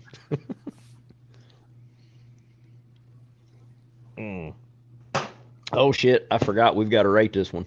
We haven't rated it yet. We're ready to rate. Yep. Johnny, I'll let you. You said you didn't touch it and you haven't watched it yet. So, okay. You've got to rate this one different one. How much alcohol do you think you're going to have just on what we've talked about to sit through this? Oh man, yeah, I'll be breaking. And you've got to rate it in banana beer. You've got to rate it in banana beer. Yeah, I'll be breaking my sobriety on this one. I mean, it'll do it. I promise. That'll be real messed up. A movie as bad as this, you got to break a sobriety just to get through it. Yep. Yeah. No. They won't show this movie at any AA meetings, I guarantee you. Yeah, that's enough said. Yeah. I gotta break my sobriety to get through it. Yep. That Cody, what are you rated at? This one, although I know we've been ragged on it a lot, and it just feels like such a missed opportunity. I think the director's heart was in the right place. I just think there was way too much studio involvement that really fucked him over. So just because of that, this one, I'll give it 8 beers. I mean, it wasn't that much harder to sit through than the 1951 original. So yeah, 8 beers. This 8 PBRs. This one's going to be off the chart for me. I'm going to have a 30-pack of Steel Reserve to sit through this one again. Whoa. Yeah. Johnny Gore, you familiar with the Steel Reserve? It's out of Texas.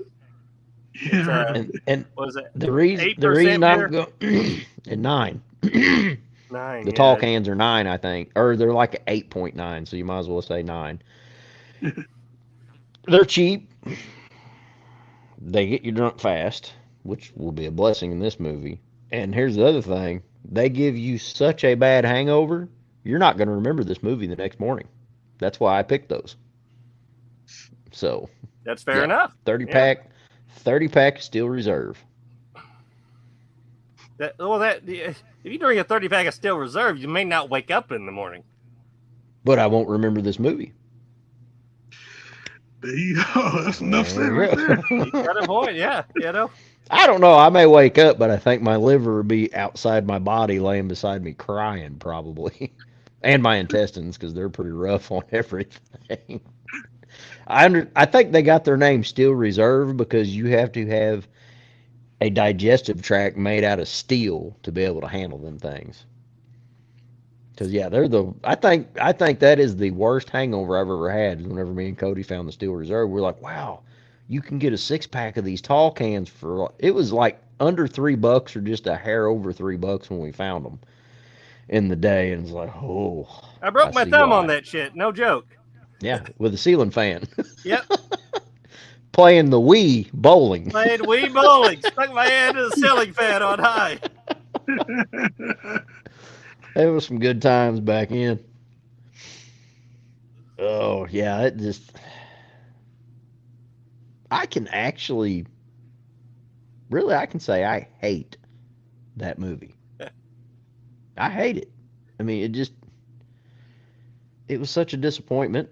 Now, and I should have known better. If you had never seen either of the other films, and this was a first-time watch, would you think you'd still hate it as bad? Probably not as bad, but I still don't think I would like it, just because even at that standard in 2011, it's, of course, now that's when CGI was big. Remember all the fucking sci-fi movies they put out? I never have been a big CGI fan. So I still don't think I would like this movie if I'd never seen the other thing.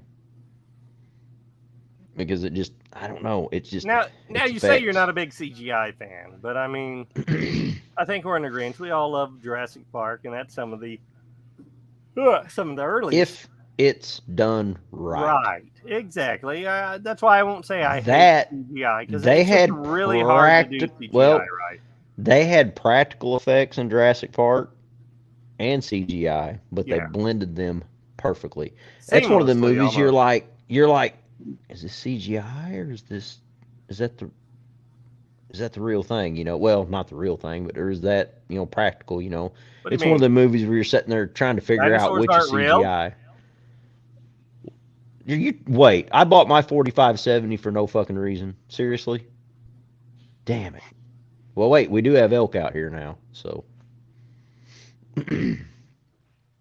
Yeah, I saw my first elk in person the other day. Driving, see, we've never had anything like that here. I had my baby girl in my truck, and I'm driving down. I live out in the middle of nowhere. He does. And we both do. And I'm about halfway home, and I look, and I'm like, holy shit, that's a bear. That's long. Like, holy shit, that's an elk. It was a freaking elk, and I'm like, that's gonna hurt when I hit one of those. Then things. Yeah, they just reintroduced them to actually way north of us. Well, I say way north, like 50 miles north of us. But they 50 miles by the river. Yeah, as the crow flies, I mean, probably they like 30 miles. But I think they like following current river, because if you've noticed, they've been coming down. Yeah, a little bit by little bit. But yeah, I'm hoping in 5 years we can draw out some elk tags. Mm-hmm. I say that till I kill one of them, then I got to cut it up and backpack it out. Because, see, we're used to here whitetail. We drive our 4-wheelers and Rangers and throw them on the back, strap them down, or haul them out. You can't do that with an elk. You got to take it out in pieces. Unless you kill a baby elk. Elkville. I bet they would be tender, though. Yeah. But anyway, what else? We got anything else, guys? You want to get into the news, or might as well? Let's hit the news. Some news from the holla. Yeah.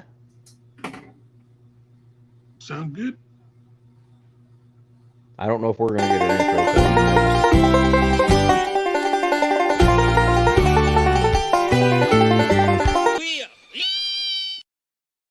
He was ready.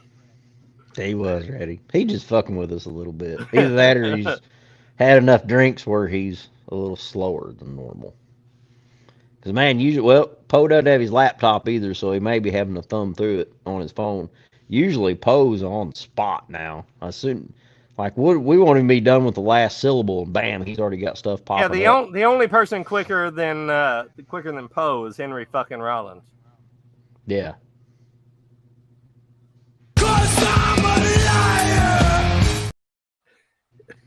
There we go. We have got to find more fucking movies with Henry fucking Rollins in it just for this purpose. You know?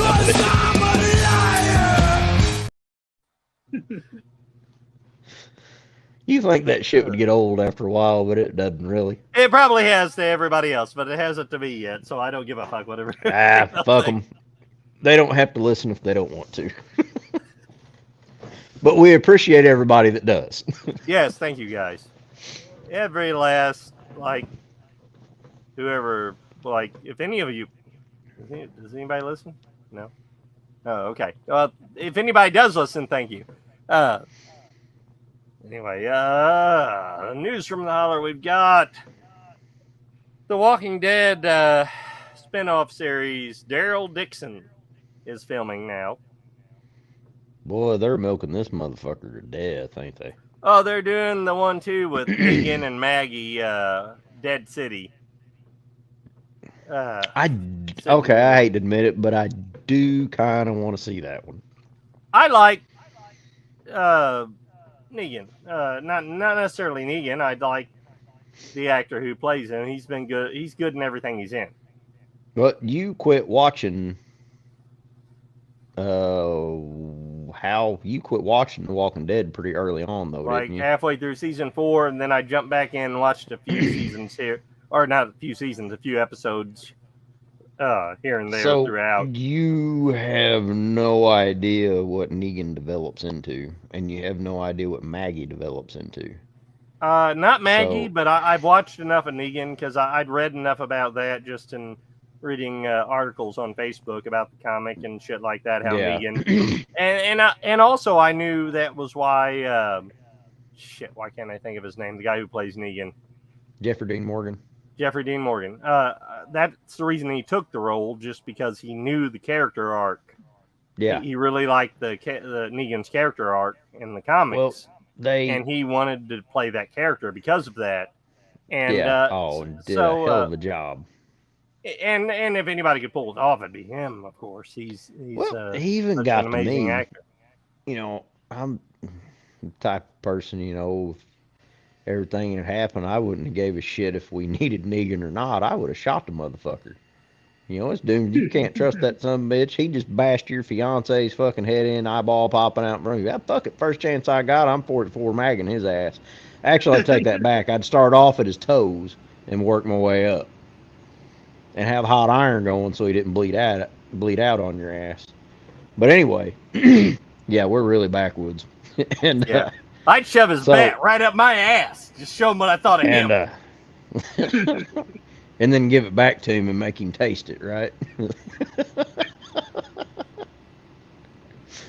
But yeah. You're not getting up till you lick every one of them hemorrhoids off of that bat, motherfucker. Clean all your barbed wire off of that now. But yeah, I do want to see that one because that was a boiling point on the last 2 seasons that never came to head. Maggie and Negan.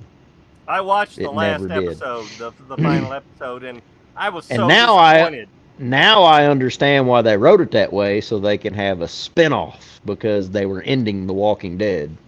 So yeah, I understand why they wrote it that way now. And we still don't know what's going on with Rick on the end of it. Yeah, well, they're doing that's another spinoff they're doing supposedly with Rick and Imagine Michonne. that. Yeah. Yep. At least 3 Walking Dead spinoffs. I mean, come on, guys. Well, and don't forget, what was the other one that they had the spinoff that was going while The Walking Dead was going? What the hell is it? Called not The Walking Dead, what the hell was it? Yeah, Fear of the Walking Dead. Yeah, Fear of the Walking Dead. Yeah. Yeah, and I gotta admit, that fucking show there hook you in too. All of them have good writing, good character pieces where you get invested and nobody's safe. You don't know who's gonna die. Yeah, that's like when they beheaded Herschel. I was like, holy shit, Yeah, and that's really when I that's when I, decided, I'm kind of done with this. They're just doing it when they're killing off main characters that you don't expect to get killed off, kind of like in Sons of Anarchy, the first few seasons. When you kill off a character you don't, one of the main characters you don't expect to go off. You know, if it helps the story, I mean, if it really, really is impactful to the story, yeah, I'm on board. Cody, you You need. know, Oh, never mind. You're back. I was about to say you need to wiggle your mic or something. You no, kind of went funny tone on us for a while, but you're good I now. don't know. Go ahead. But Sorry. like when they just start killing off, when it starts seeming like they're killing off main characters just for the shock value, that's when they lose me. And But Walking Dead's done this, is guilty of this. Sons of Anarchy's guilty of this. well, So many of but these newer that is more TV dramas. realistic to life. The Walking Dead. Okay, you're talking an apocalypse, zombie apocalypse. You never know who's going to be there the next day. You know, that's more realistic, especially on Sons of Anarchy. Because if you look at these gangs, you know, this was a big motorcycle gang in competition, had all kinds of illegal dealings going. You never know who's going to get killed the next day when you wake up or that night. So to me, that's more realistic than, and that goes against your typical screenwriting, and it makes it more lifelike to me. Yes and no. Yes and no. Makes it a lot less Disney. Well, like I was saying, you know, I'm not against them killing off main characters like that, but whenever it feels like, oh shit, we need a ratings bump, we better kill off another main character. When it becomes almost predictable because of that.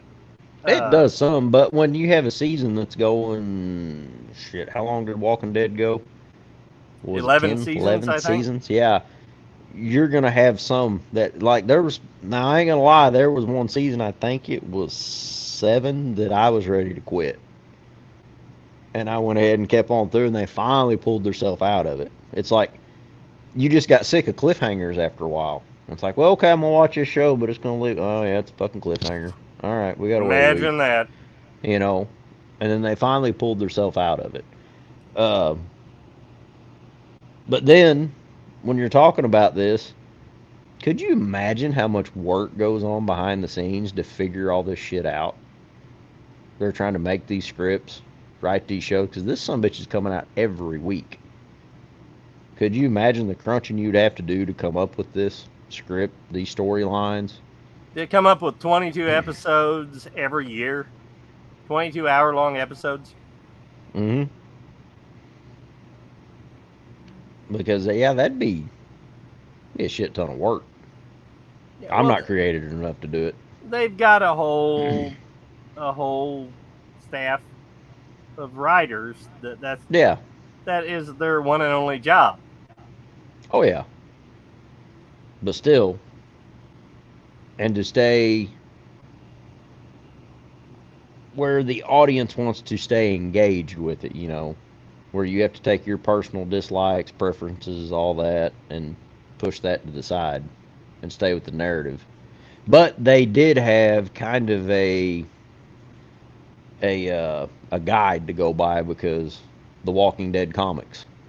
Yeah. See, and I never knew about those. I'd never seen them. They just followed loosely. Yeah. That was a great thing about it. I never read the comics, but I know they didn't necessarily stay right along the same storyline, and a lot of the characters were very different in the show, and I'm glad of that. And I think people, especially people that actually did read the comics, were fans of the comics, were probably pleasantly surprised with that, or for the most part, you know, because they're still being surprised by it. You know, it's still something new. But yeah, all the spin-offs, you know, like I said, I'm not above checking them out. I'm going to go in with low expectations. I will eventually when they get to some streaming service that I don't have to pay for, because I'm already paying for all I'm paying for right now. Mm-hmm. It doesn't bother me to wait a little bit. See, there forever, all I had was Netflix, so I had to wait like 2 years to see a current season of something. So, yeah. Waiting don't bother me. I don't, because I'm not going to be on Facebook posting my shit as soon as I'm watching. Oh my gosh, I can't believe that. Nah, I don't give a shit about that.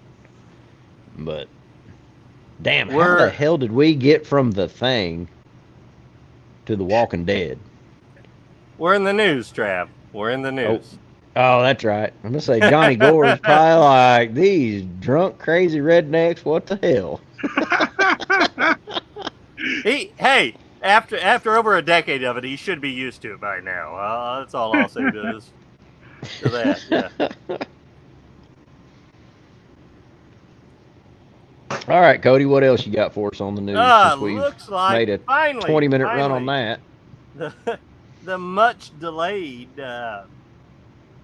Gremlins: Secrets of the Mogwai animated series is finally, and I think it was originally supposed to be on Netflix, but now it's on HBO Max, or now Max as they're calling it. Yeah. Which I love that. Peacock posted on their Twitter that they posted they tagged HBO Max or Max and then said, "Don't be expecting us to be dropping the first part of our name anytime soon." Oh yeah, that was some funny shit. We are now known as the Cock. Actually, that's pretty catchy. Hey, did you watch the Cock last night? The hardest streaming service in the planet.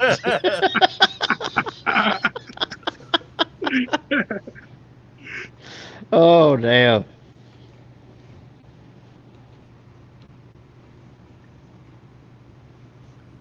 The Cock won't rub you the wrong way.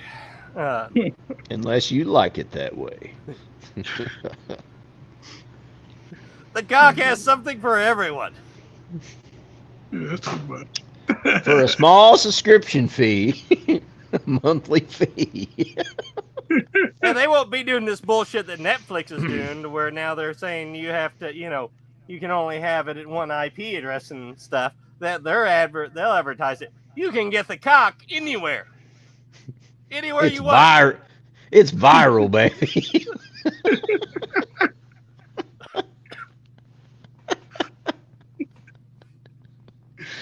Oh, damn. Scratch and sniff Sunday on the Cock.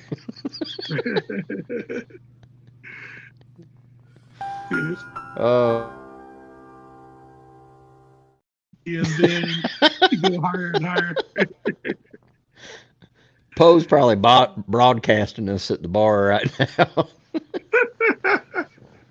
No, he doesn't want everybody to leave.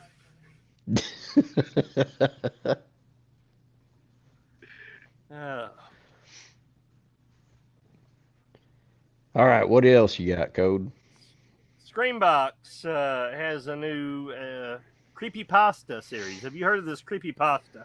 My kids like it. I don't know what it is. It's like scary stories and shit. Yeah, Johnny, you know what this is? Yeah, I know about that. Yeah, I heard a few stories, Does it involve pasta at all? No. It's like pasta. No, it's like a urban legend. Only thing is the internet urban legend stuff, Oh. So it's like modern Goosebumps or something, right? That's what I was going to say. Modern day Goosebumps. Yeah, something for the younger generation. Yeah. Yeah, pretty much. Yeah. I know my kids like pretty cool. it. So, yeah, why not? That's pretty cool. If it gets check them it in there, hey. I don't have like Screambox. Goosebumps when I was a kid. Yeah, there's one story about the smiling man. Somebody walking down. Is that the dude with the long fingers? No, that's Slender. No, not Slender. It's something else. It's called, but it's they're all like linked together, and my kids watch them all the time. They love them. God, I can't remember what it's called though. I have no clue. Oh, I just had a stroke of genius. Screambox and the Cock need to team up. That would be a hell of a subscription package right there. Subscribe now to the Cock, a stroke of genius. Screambox and the Cock. Streambox and the Cock merged together. Mm-hmm. Cock in the box. The Scream Screaming Cock. cock. Scream Cock. Screaming cock, yeah.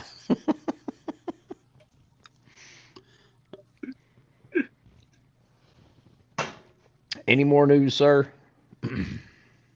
Oh, well, it looks like yesterday the sequel to Becky with Lulu Wilson and Kevin James were in the original. The sequel, The Wrath of Becky, dropped in theaters only yesterday, and with Lulu Wilson returning as Becky and Sean William Scott Stifler as the protagonist or the antagonist. Sorry. So yeah, I'm excited for this one because I thought Becky was fucking badass. You seen that, Johnny I have Gore? not seen it yet. No, I have not seen Becky yet. Highly recommended. It takes the whole slasher genre and turns it on its ear with a 13-year-old girl who is just a fucking badass. That's all I'll say. Damn, I'll have to check that one out. Yeah, highly recommend it. Highly recommend it. And I don't think I'll see it at the theater, but I'll definitely check it out when it comes to streaming. Is Becky streaming anywhere right now, or? Oh yeah, I'm sure. I don't know where. I'll have to check it out. It's probably on Tubi. Hell, everything's on Tubi. Tubi's kicking ass. Yeah. Where is Becky streaming? The only reason I haven't caught up on Directed by Carrie Murnion, starring Lulu Wilson, Kevin James, and Robert Miley. Let's see, it's on, well, Paramount Plus, Showtime, Hulu with the premium subscription, Amazon Prime Video. Oh, cool. I can catch it there. Yeah, it's great. It's great. I mean, especially if I don't have to rent it. If you're a daddy to a little girl, then it makes it that much better because it shows what happens if you raise a young psychopath right. Yeah. But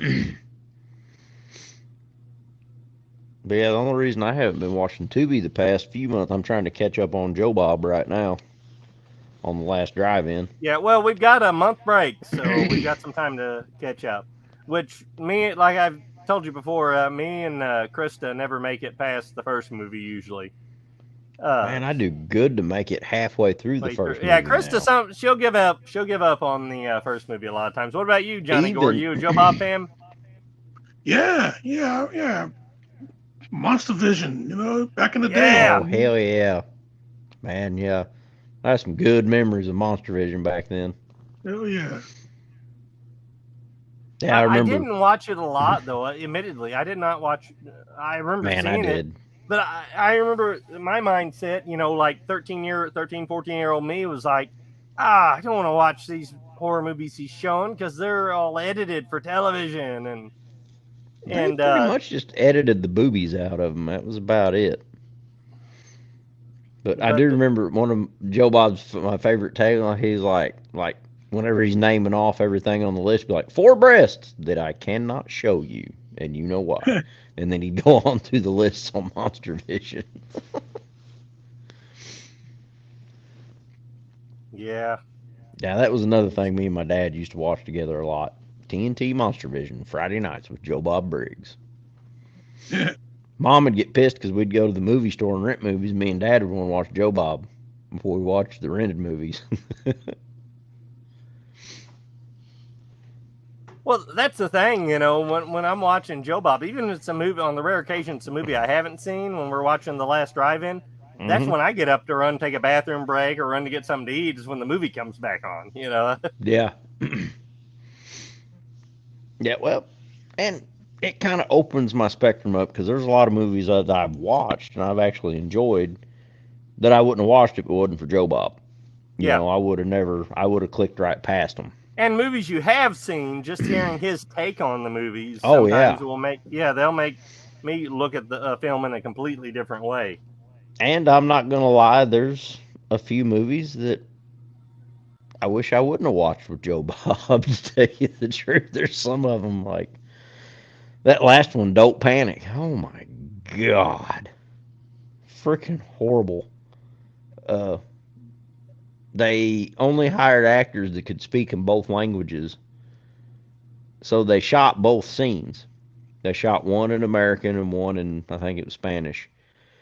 But here's the thing, they didn't use both scenes. All of them are talking like this, so you can't, their lips and their mouth don't match in any of it. I'm like, Joe Bob's like, why the fuck did they go to the problems of doing this? They should have just shot it and dubbed it like everybody else because they skipped it out. Yeah. Hell, Joe Bob's got to be, what, 70 something now? I think he's either just turned 70 or he'll be 70 this year. Damn. Yeah, he's getting on up there. Darcy keeps him young. Well, yeah, that she would do keeps it. all of us a little younger. Right. She's starting to show a little age now. Yeah. Oh, she's Not like in a a month bad way, younger though. than me. So, I mean, like, hey, you don't look so bad, lady. So she's like 58? Yeah.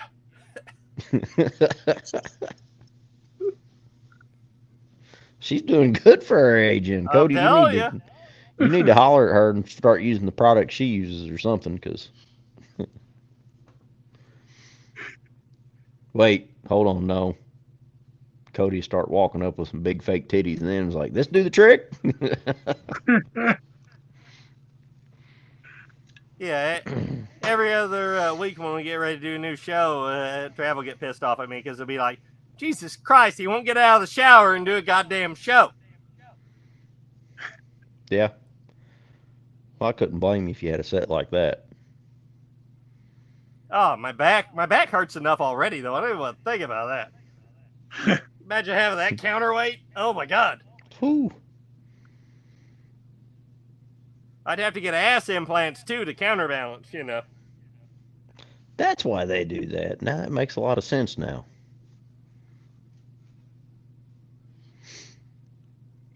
All right, Code, got anything else for the news? Natty Knox. Natty Knox?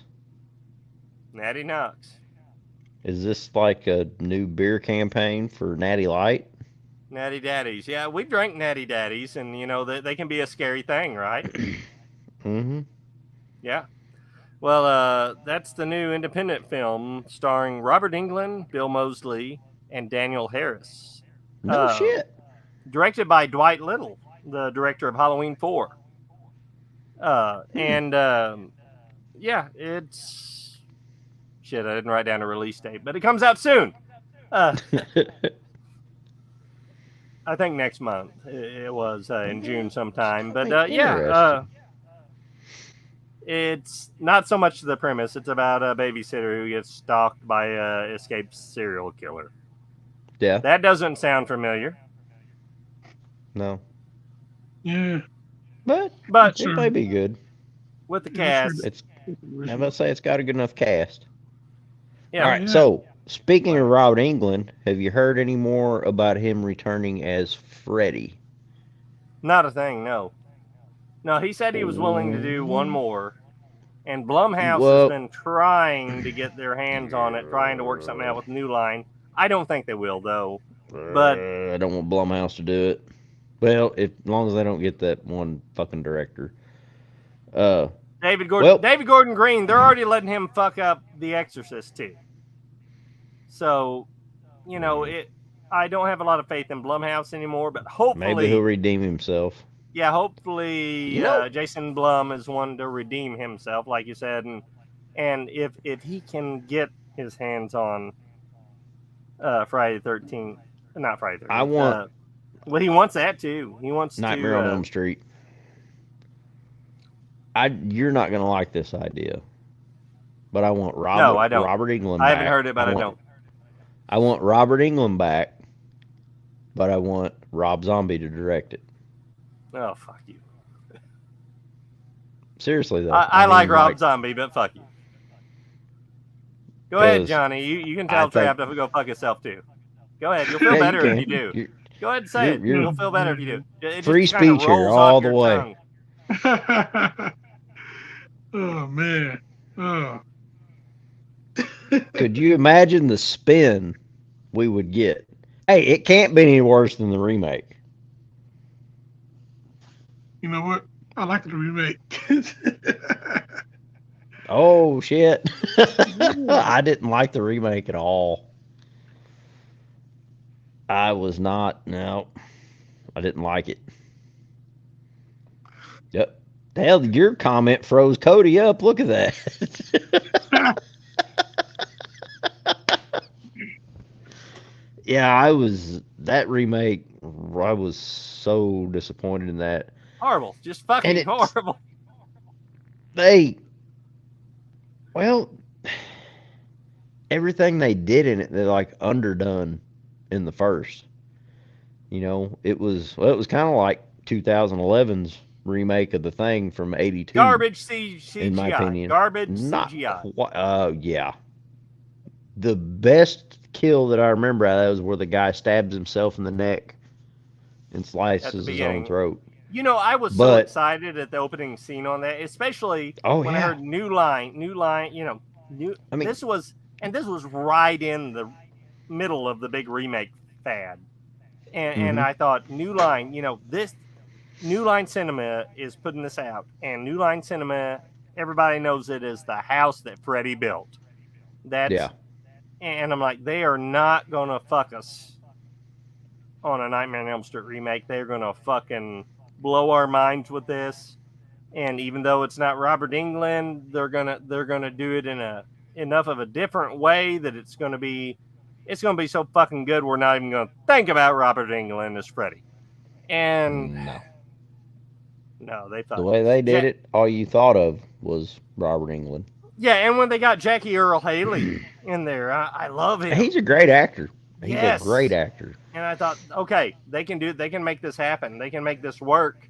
And then no, they just wasted him. Yep. And the fucking shitty Now- CGI burnt Freddy face and shit. Ugh. Now, just he such a is train wreck. a character actor, and a lot of people talk about the way he talked, but he done extensive research, and that's how somebody that's severely burnt in their face talks, because it tightens everything up where you can't talk good. But the problem was everybody's thinking Freddy. Freddy from back then was like an animated character. He was a cartoon. Yeah, exactly. Exactly. Or he became that way. Not originally. He became that way, though. Right. Well, he was still. He He became was- the stand-up Yeah. comedian. Johnny, Exactly. feel free to jump in here, bud, and Oh, yeah. defend this film. We're not gonna shit on you for defending it. But Yeah, you're fine. And I'm actually, why do you like it? Oh man, I tell you, man. Yeah, you know what? Yeah, the movie. Yeah, it tried to separate itself from the original films. It tried to do that because That I appreciated. You look at the first three. You look at the first three, and you get dark and sinister Freddy. That is what they wanted to hit you with, especially in Freddy vs. Jason. You got dark and sinister Freddy, but then he put in a little bit of the humor Too. in that movie. But he was definitely more menacing in Freddy vs. Jason. Yeah. He was very dark and sinister. He was very menacing in that movie, and they try to do that with the remake. Even when they try to get you with the a little bit of the comedy, they wanted to keep it in the dark and what people really had a problem with, the CG.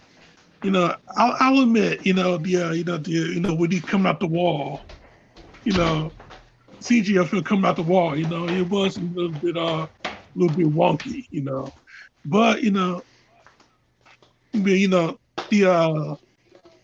the makeup,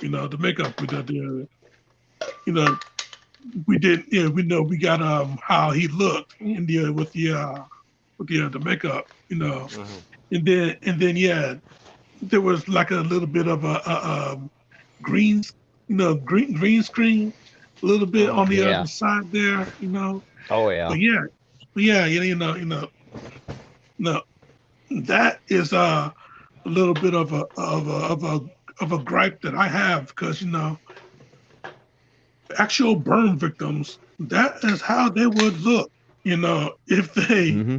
if they gotten like that, melted, terrible looking, I mean, Yeah. if they survived and skin grafts and everything like that, they did not get treated. That is how they will look. Mm-hmm. So yeah, what they hit you with with that, that rub people the wrong way because you know their minds It wasn't is pretty. so That's what. yeah, their mind Yeah. is so in tune with what they've been getting for 20 years. You Yep. know, so Now, yeah, do you guys think if they would have waited maybe till now or even 10 years from now to do a No. Nightmare remake, you think it would have been more accepted? you know No. what, It'd been the same thing. you know what, the Nightmare films is way too celebrated because we can actually see the guy. We can actually see the guy. You know, look at the Friday the 13th remake. Didn't matter who played Jason. I mean, Well, yeah, he didn't doesn't really matter. talk. It's like Michael Yeah, Myers. You got a Yeah. guy in a yeah, Well, mask. yeah, yeah. it Didn't did to really matter me. who played Jason. Uh, well, it did to me. But now I grew up with Kane Hodder as Jason. I was born in '82.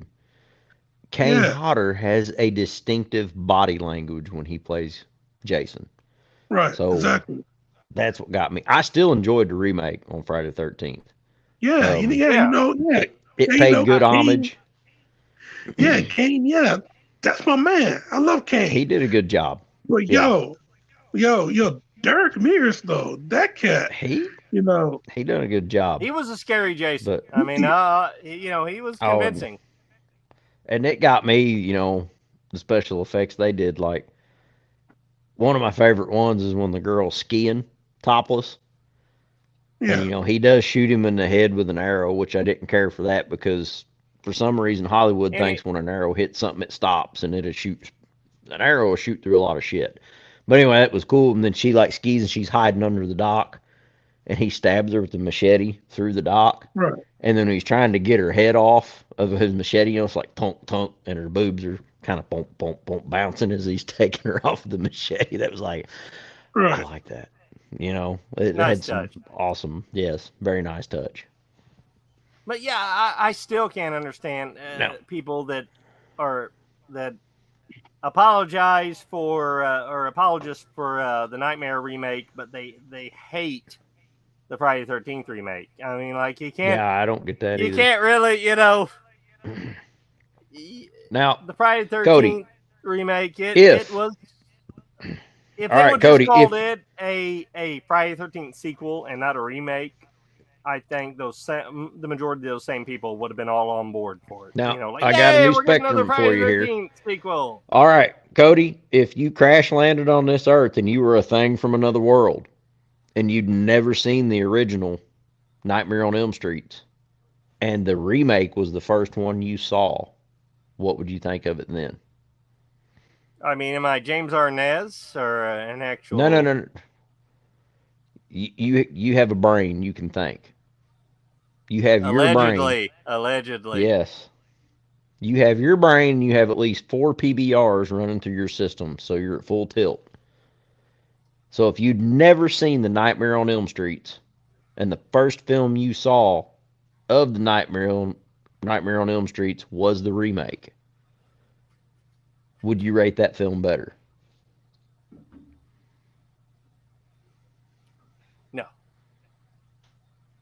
No, I wouldn't. I just because of the crappy CGI and the story really doesn't go anywhere. Although I do like here's my biggest gripe about the remake. I actually loved how they were. Hey, Father Mahoney's in the house. Um, but I loved how they were playing the storyline to like he might have been innocent, and I wish they would have stayed true with that instead of falling back to the oh yeah he was a child molester murderer, but Yeah. it would have been so much more impactful if he actually would have been innocent the way they were playing it. I'm like, holy shit! Whenever I saw they were playing it that way about halfway through the movie, I'm like, really? They're going this route? I was like, Well, okay, that's yeah. not expected, but it's this is something new, and this is Yeah. a new spin on the story, and they're doing something different with it, and then no, they just fall right back into the same trope. Yeah. But in the original, that's what made you more scared of Freddy because you knew he was evil. Only an evil person's going to do that to small kids. And that was part of the stigmata of Freddy and what got the legend going and, the songs the kids sang and all that. So, see, that's a part of the new one that I did not like where they made it questionable where, well, maybe he was innocent. Because that gets you away from what Freddy Krueger is supposed to be. He's supposed to be this evil entity, a demon from hell. So, yeah, I don't know. I Yeah, would like to see him remake it again, though. yeah, I'd watch it.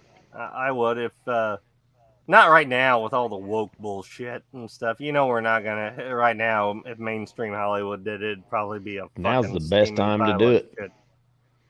Johnny, what do you think? Do you think they need to make another remake?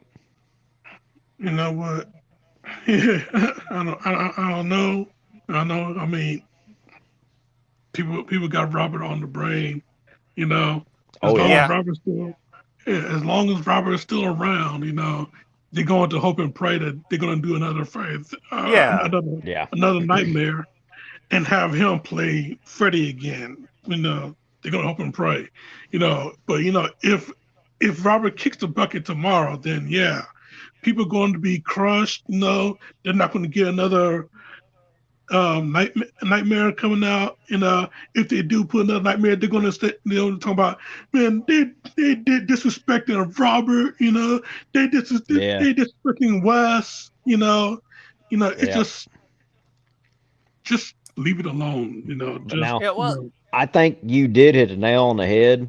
I bet you within a month of Robert dying, you're going to hear talk of them doing one in tribute to him. I right. bet they will do it then. Well, if they can get the rights, whoever comes up with the idea. But I yeah. bet Well, they New do Line still pull owns that it, card. so Yeah. which blows my mind that New Line is not cashing in on this. Uh, they did the remake and that's it, and they know what a following the franchise has. Yeah. And Friday the 13th, we have good reason we haven't got a film in 14 years because of the lawsuit that's been going on. But there's no reason for us not having another Nightmare on Elm Yeah. Street. I mean, for God's sake, we got a Chucky. Might as Yeah, well get. Chucky, and a Chucky series. There was a remake, Yeah. and now we got a new series with the original or part of the original cast.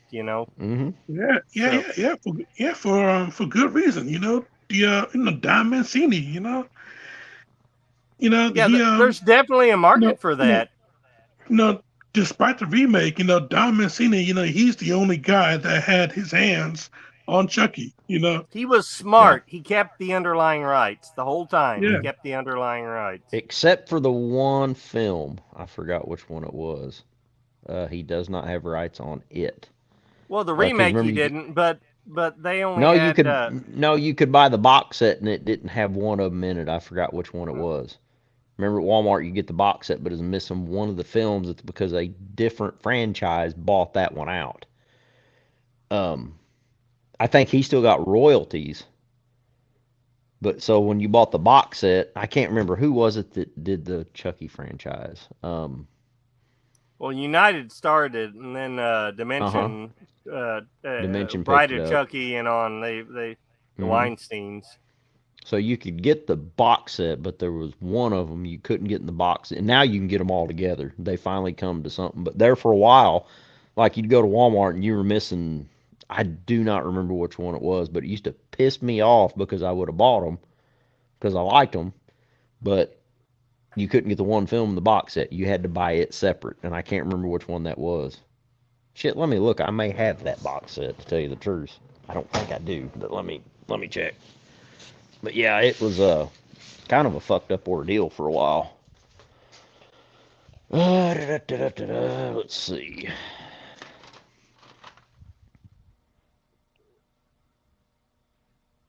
Yeah, it's the first one. You could get 2, 3. Was that Bride of United or Chucky, Canon? No, it wasn't and Canon. Seed of Chucky.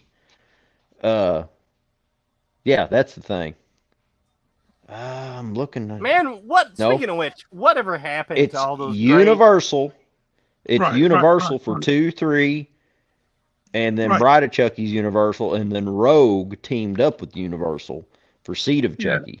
But the Yeah, he first was, one you could not get in the box set, and I do not remember which one the first one was. Let's see. But now you can get them all on blue. It was United Pictures, I think, and that's what I was about to say. What I was saying. Whatever happened to that? You remember that United Columbia House? What happened to these great openings on movies where, you know, you got like Canon or any of them? Whenever their Canon screen come up, you know, knew you were about to see something awesome. Yeah, Troma's the only one that still does it. And you know you're not going to see something awesome if you see the Troma. You see a Troma. Like, fuck, here we go. But yeah, oh yeah, and then what was it? United, you had the big lion head. Or no, that wasn't United. What was that one? Metro Goldwyn-Mayer. Yeah. You had the lion. That fucking lion killed somebody, yeah. And then even back in the cartoons, you had Tom and Jerry. You always had Tom out there instead of the lion head doing that. Right. Yeah. But yeah, great shit. God, what was it? The one with the lady with the torch. Columbia. Was it Columbia? Yeah, Columbia. Yeah, Yep, and Columbia. And a lot of times man, I haven't her, seen that in years. And she like Cat Ballou. Remember Cat Ballou with Lee Marvin, Jane Fonda, where she strips off her the Columbia lady strips off her robe and pulls out 2 6-shooters and goes to blasting. I mean, they used to do cool stuff like that with the openings that they don't do it anymore, and I miss it. Mm-mm. Yeah. No. Now, the big thing is at the ending. So do you want to sit in the theater and piss off the people that's waiting to clean up your mess where you've shit and puked and pissed in the floor that they're not going to clean up? They're just going to look at them like, I ain't cleaning that shit up because all your theaters are nasty anymore. And then sit for an extra 10 minutes and maybe catch a snippet. Now, it was worth it on the Evil Dead remake. And it was worth it because we got to see Bruce Campbell's side profile. And then he went groovy. And that was fucking worth it right there. It was worth sitting there for fucking 5 minutes, whatever it was, through the credits to see that. Yep. And you got and all then the people Evil Dead back Rise there. had no post-credit scene, those bastards. I didn't sit through it. I sat there and I was thinking about it. I read they did not have a post-credit scene. Well, I was sitting there and we sat there for about 30 seconds. I'm like, nah, let's go. And my wife was like, are you sure? I was like, yeah, they're not going to show nothing on this one. I was like, Bruce isn't going to do a cameo. We can go. And even if they did do something, it's not going to have Bruce fucking Campbell in it. So, yeah, we can go. So, we left. I would like to see Bruce do one more role as Ash. One more time. Since Stars, that fucking shit channel Stars, I said it. Dude, I canceled my DirecTV because of them motherfuckers. When they done that, I was like, I'm done with these motherfuckers. I canceled the whole fucking shebang. I'm done. They were like, I well, do you canceled just the want to Star Trek. cancel Stars? I'm like, nope. If you're carrying these motherfuckers, I don't want them. I'm done with it. They canceled Ash versus Evil Dead. That's the only fucking reason. The only thing I got left I want to watch. Well, what are you going to do for TV? As it all fucking figure it out. And that was it. Pissed me off because they had it set up for 2 more seasons. Yeah, it was And a it was a contained hit. story. But it was the most pirated. They said the most pirated show in history. Well, it ain't our fucking fault it's pirated. Yeah, it was still a hit. But it was a hit, and it was still making them money. Oh, well, we got too many pirates. We got to shut this thing down. Well, fuck you. You go shoot the pirates and continue on. Yeah, hang pirates. And I love the 3 seasons we got, but I hated the ending. Well, I don't hate it, but I strongly dislike it because you could tell it was cut short on what they intended to do with it. It was just jumbled together. They tried to give us whatever ending they could give us, knowing that at the last minute, knowing that they were not getting another season. And I appreciate the fuck out of Sam Raimi for doing that. But that being said, you know, we grew up with this character. You know, our earliest memories. You know, with Ash, I'm sure Johnny, you can relate to this. And then when we got Ash back in the series that nobody saw coming, I didn't see it coming. No, I didn't either. And then it's pretty much everything we wanted it to be. Oh, and especially the opening scenes. Yeah, and then it gets yes, and then it gets cut short. You know, we get our childhood hero back, and then they rip him away from us. Just like that. Don't get when we know they're going to do 5 seasons. That's it. That's the story arc they have. It's already planned out. And after 3 seasons, they advertised it as it was going to be 5 seasons. Yeah. At that too. Yeah, after 3 seasons, Star says, "Nah, fuck you guys. You know what? Yeah, fuck you, Stars. I canceled Stars." Which I watched the first 2 seasons. Like I was saying, I watched it I bought it on Xbox Live as they come out, and then the 3rd season for some reason was not available as it came out on Xbox Live. So I got the Stars app and was paying whatever it was, $7 a month for it. $7.99. So I could watch just for that show. And then I found out they were canceling it. As soon as I watched the final episode, the day it came out, I canceled it, and I sent them and I've never sent a nasty letter to a television station or a streaming app or anything like that, but I sent them a nice lengthy nasty letter, and I don't feel a bit bad for it. Oh, well, I'm sure it was probably recorded, but yeah, I called and canceled. And I had the HughesNet people, you know who you always get when you call somebody over there. Yeah. Yeah, we had a nice little discussion. That's what I call them over there, the HughesNet people. I had HughesNet for 5 years. So I have a right to call these people the HughesNet people because that's who you always get. But I think that's in some of our back episodes if you want to hear the history of that, because I don't need to get started on that again. Instead of Ash versus Evil Dead, it's Trav versus the HughesNet people.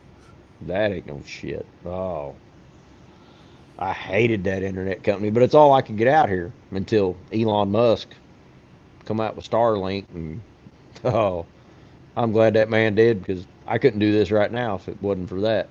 Yeah, a lot of people really wish that he had, I'm sure. Well, Probably. Actually, nobody watches us, so, you know. Yeah, true. But yeah, someday people will wish that he hadn't. But you talking the Ash versus Evil Dead, giving us everything we want, from the very first damn episode. Ash is in his trailer, still has the, oh shit, what are those called? The trailer he pulls, the streamline. No, that's not right. Airstream? Airstream. Still got the Airstream, living out of it. Still got the old motorboat up front pulling it. 78 olds, yeah. Yep. 76, and he's in there slicking up, put on a girdle, You know, he's a little older now. I Put on love a that they girl didn't this try to next play thing. him up as the Oh no. badass. You know, Yeah. he's old. You know, they played him as older Ash, and it worked better. It worked Yeah. better. Puts on his mahogany wood hand. Looks at the mirror. Oh yeah. Hail to the king, baby. And then goes to the bar. And there's this old, worn out bar horse sitting there. And Ash is like, yeah, You'll right do. there. Slides right in there. Throws the hand down. Bam. Says something about buying her a drink or something. She's like, yeah, whatever. Oh, I'm sorry. This upsets some people, but I used to have a real one. And he gives her this bullshit line about losing his hand saving a Saving a kid. kid. I think when he worked in the Peace Corps, wasn't it? On Yeah, a well, from a railroad track in train some or something, foreign yeah. country, yeah. And but the natives were so how did he word it? The natives were so happy, that they hand carved this mahogany. I know it looks atrocious, but they hand carved his hand for me. And then she's like, oh, and then the next scene, he's in the bathroom just freaking dirty pounding the shit out of her. It's like, there's my ass right fucking there. It's like, hell yeah. He's back. Yeah. Hell yeah. The only thing that'd make it better if he had an S-Mart shirt on right there. But it's pretty close. It was a denim shirt, so, yep. And what it was is, Cody's well over the hill of 40. I'm just now on the hill of 40. And it gives us hope. 42, fucker. Like I said, he's well over the hill of 40, and I'm just now to the hill of 40. And you don't look like it. You look a little older. I hate to say that, but anyway. I felt a little older. But it gives us hope in our 50s to our mid-50s. We might still be able to be badass too. Probably not, but it still gives us hope. I'm not cutting my hand off to be badass, though. I'm just throwing that out there, Code. Don't get no ideas. Back in the day, if it would have got you laid. I might have done my left hand, but not my right hand.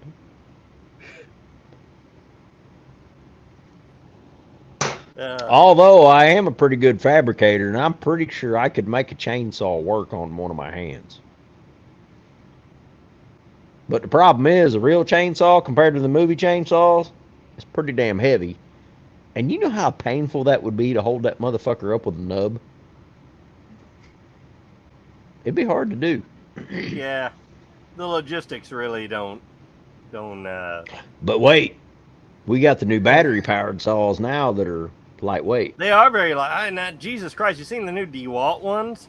They got that 60-volt battery that goes on them. I saw it on one of those son of bitches all day, and it took me all day to run a battery on. We're talking about sawing down 12-inch round trees.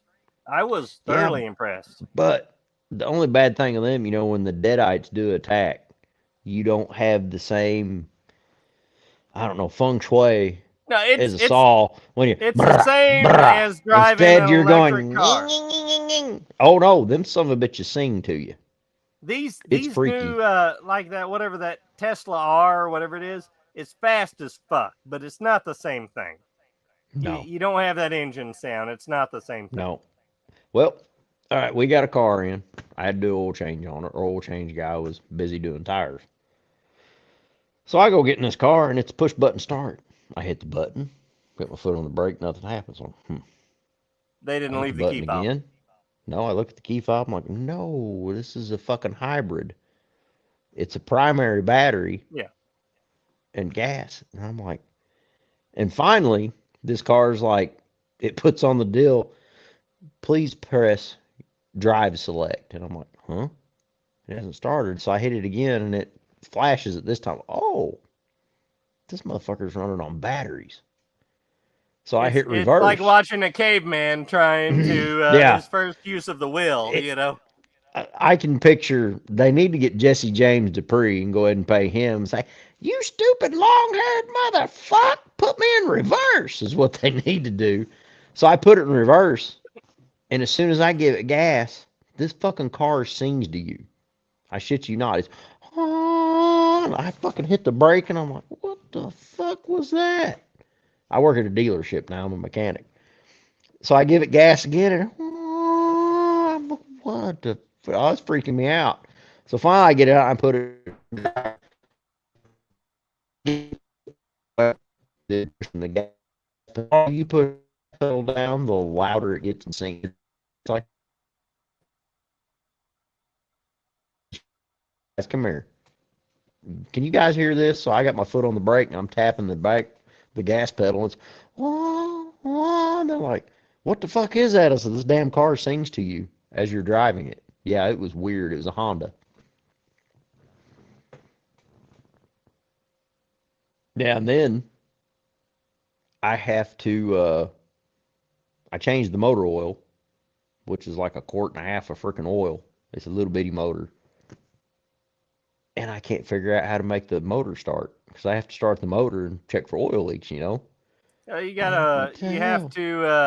you gotta hit the power button and hold your foot on the brake and put them in gear. And sometimes you It, just gotta rotate them back and forth nope, from park, not this one. drive to reverse. This one, I had to look it up. I kid you not. You have to turn your AC on max Yeah, and more sit there with the draw off the AC battery. going, Yeah. and then the gas motor will kick in and run. Mm-hmm. And when it kicks in, you wish it wouldn't have because it's like it sounds like a little two-cylinder. It's horrible. I'm old school. I want to hear a cam. I want to hear the motor running. Holy Well, shit, thanks we've for covered a depressing us all. we have covered a wide spectrum on this show, haven't we? Yeah. And we haven't even got Johnny to Gore's Beetlejuice like, 2 why yet. the fuck did I agree to come on here? Like, I know these guys for over a decade through Banana Laser. I thought these guys were cool. I had no idea what the fuck I was getting into. Hey man, He's like, well, he's like, I'm not gonna have to watch the 1951 thing to fuck up my sobriety as soon as I get off the line with these fuckers. It's going down now.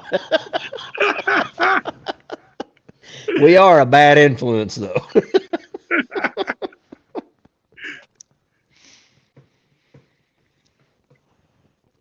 Oh, it's been a good time, though. Yeah. Yes, indeed. I did have one more thing in the news. All right. Like I was just saying, Beetlejuice 2 is now filming. No shit. Yes. Michael Keaton? Yes. Fuck yeah. No shit. Hey, I'm ready for a new Batman with Michael Keaton, too. You know what? As much as I freaking hate that, hate's not a nice word. I dislike the dude playing the Flash, Ezra Miller, because he's such a douchebag in real life.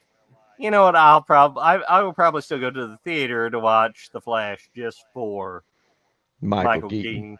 Yeah, getting to see Batman back. And you know what? The guy for 70 years old, I don't know how much of that is CGI. Well, I know like the fight scenes and stuff, but the up close, and I've seen him in interviews. Cocaine.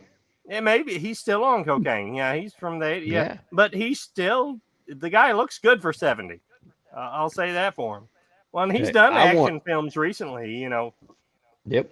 I want to see one where the Bat is back, where he comes back and kicks Ben Affleck's ass to retain the role of the Batman. Ben Affleck's not coming back. He's in this one too, but he's not coming back after it. Good. Ben Affleck is in there for like 5 minutes and he's gone. Yeah, I like Batman. I like the Batman. No, I don't. He needs to stick to J-Lo's pussy and just stay with that. That's where he needs to be. Stay the fuck off my Batman. He's not a Batman. He's no George Clooney Batman, okay? George Clooney was a better Batman than him. No, you're Val Kilmer is a better Batman than him. You're full of shit. I love Val, but you're full of shit. Oh no, I'm a Batman. I got a whole roll of Batman shit way over there in the man cave. No, I know. I ain't getting my lazy ass or drunk ass up and showing you. I've seen it, but I know you have. I've even got a Batman Trust tattoo. me, Johnny. It's not that it's not that impressive. It's not. It's small. I don't have very many digits down there, so you know you got to run what you brung, and you can't help it. But anyway. But yeah, Beetlejuice 2. God, I want to be optimistic about this. I want to be excited for it.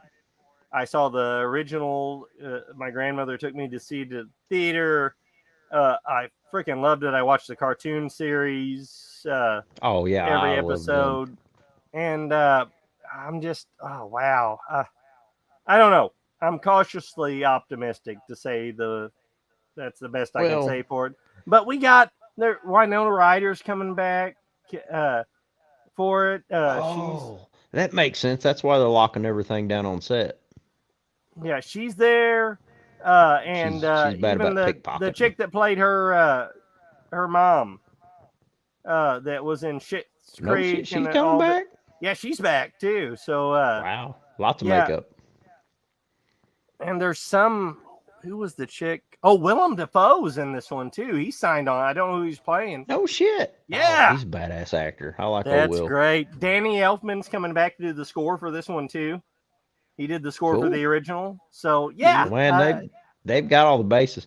See, I'm geeking out the reason you're doubting it so much is because you picked the wrong podcast to debut this on, because we went from the original thing to the masterpiece to the shit pile. So that's why you're worried about it so much.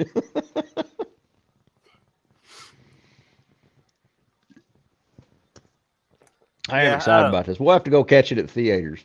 When's it supposed to come out? The release date is September 6th, 2024. So we've got. Hey, that's right before bow season. We can do it. Yep. Yeah. But yeah, I'm cautiously optimistic for it, and I'm so glad that fucking Michael Keaton agreed to do this, before he dies. Yeah. Because that as much as I love 89's Batman, that Beetlejuice was his standout moment. That's Michael Keaton at his Michael Keatonist. Yeah, well, a lot of people say that's where Jim Carrey got his animation from, was from watching Michael Keaton do Beetlejuice. I can see that. I'd never heard that, but I can see it. Oh yeah, because if you look at the mask, smoking, the same body language, everything like Beetlejuice done. Holy shit, my mind's blown right now. Oh yeah, lots of similarities in there. Because Beetlejuice was a hit, and that's before Jim Carrey got out there. Oh yeah, that Tim Burton, that's what made him shoot to superstardom as a director. Oh yeah. Well, Batman. I mean, wait, Beetlejuice was what? It was 88, and then Batman was 89, right? Yeah. So yeah. But Batman was filmed before Beetlejuice. The release dates were different though. If I'm remembering right on that, I may not be, but I think they did film Batman. Folks, first. What he's saying is Trav may be full of shit. I might be, but if I remember right, but there's been a lot of research from before that, so yeah, I may have shit mixed up. But yeah, super excited for that, and they're already talking about which the article I read, it did not confirm it, but they're saying that what's her name, the Wednesday chick, the new Wednesday chick, yeah, and then Scream, Jenna Ortega. They're saying that she's going to play Winona Ryder's daughter in it, and I don't know if this is just rumor or that'd be fitting. I could see her pulling it off. Well, she's already done the goth thing with Wednesday, so she could. Oh, my daughter loves Wednesday. She watches that all the time. I watched the first episode, and I tried to watch more of it, and I had no choice. I fell asleep. It gets better after the first one. Yeah, I liked the first episode, but I fell asleep when I started on the second episode. I fell asleep, which at this point in life, when I say I fell asleep on a film, just like saying the thing from another world I fell asleep on repeatedly, it doesn't necessarily mean I don't like it or I'm not interested in it. It's just your body's like, fuck you, we got to shut down and get some rest for our old ass. Yep. Yes. That's I how know exactly it where you're works coming now. from. But Yep. yeah, I definitely want to check out the rest of that because I did like the first episode, and if they bring Jenna Ortega in, great. If they don't, that's fine too. They're already saying she's out for Scream 7 though, so I'm wondering how that's going to work out. Wait. Because That's right. It was Scream 6 that come out this year, wasn't it? yeah, they've established her and whoever the chick that plays her sister as the new main characters in the series. So if they're not in Scream 7, care if I see Scream 6 to tell you the truth. Unless we cover it, I'll have to watch it. But yeah, we should do it. I mean, they're worth watching. They're good. They're definitely better than Scream 3. Wait, if we cover the Screams, we got to do it like Banana Laser did with Saws. I don't know how the fuck we're gonna do it, but live from Stu's house.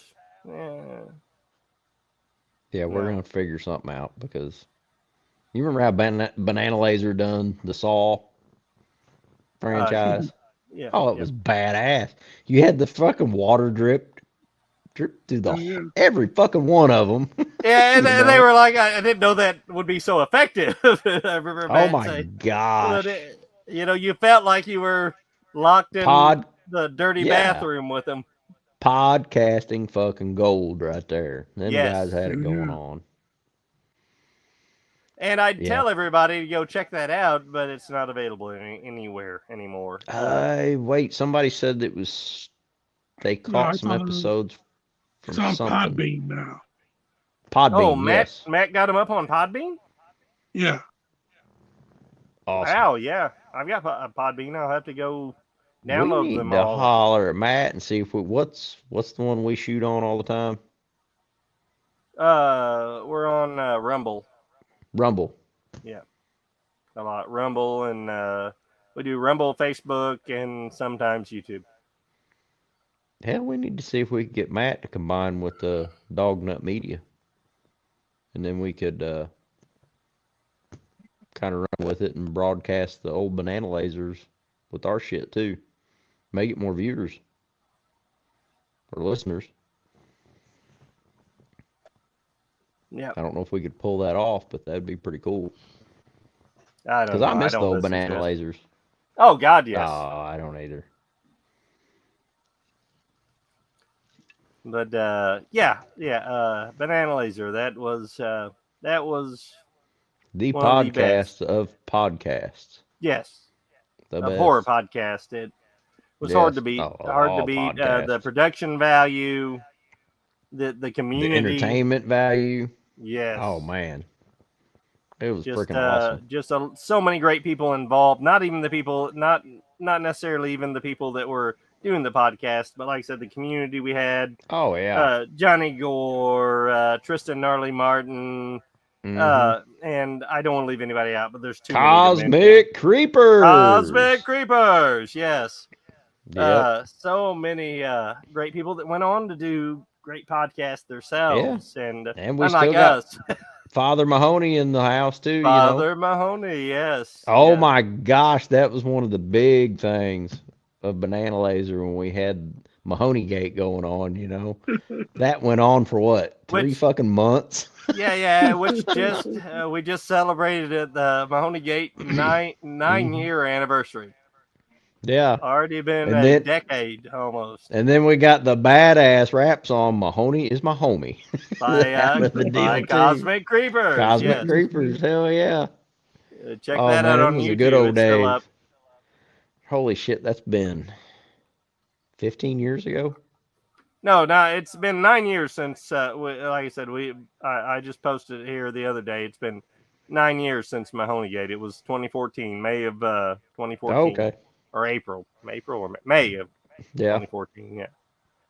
Yeah, still a long damn time. Such a great time because podcasting was still a pretty new thing then. And that show had a great following. And it was Cody that got me into it. And like, what do you want me to listen to? He's like, a What the podcast. fuck's It's a horror movie podcast. And he's like, banana laser? it's called Banana Laser. I'm like, well, what's the dumbass that come up with that name? And he's like, dude, just listen. You got to listen. And fuck, I listened to the first one. And I'm like, is that Joe fucking Pesci? I was like, dude, is Joe Pesci on that? Is not, no, that's Joe fucking Pesci. He's like, no, this is Dave Z.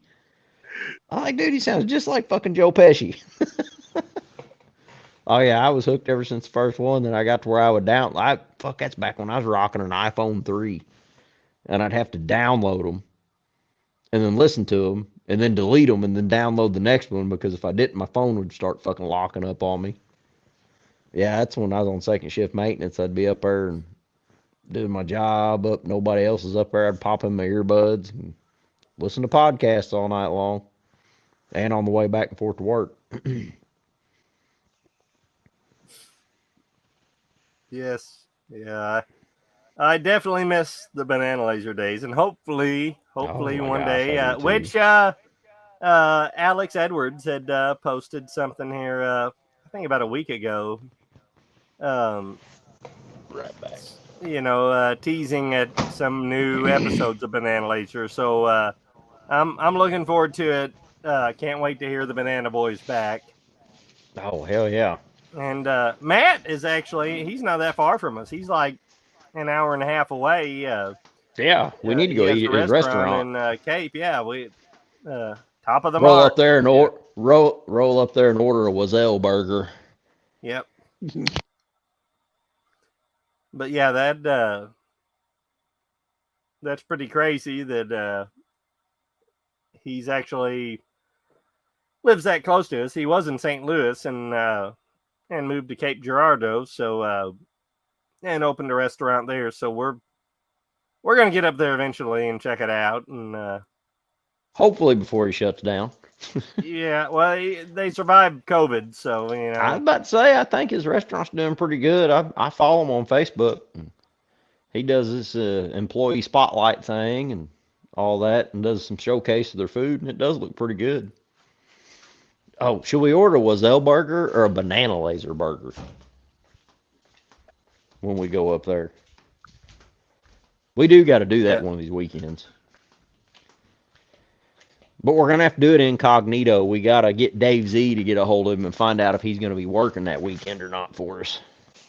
Yeah, I don't know that Dave even gets to talk to him that much anymore. I mean, the guy stays so busy. Yeah. Well, yeah, I mean, that's one thing, if you're running a restaurant, if you're not there, the restaurant is not run like you want it to be. That's one of them 24/7 jobs right there. Yeah, absolutely. Yeah. Yeah, it's kind of like running a brothel. It's not going to be run right unless you're there.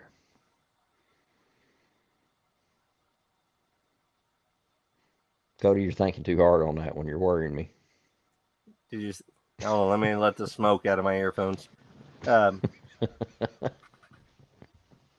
yeah, that being said, it's been a great show, guys. This has been a blast.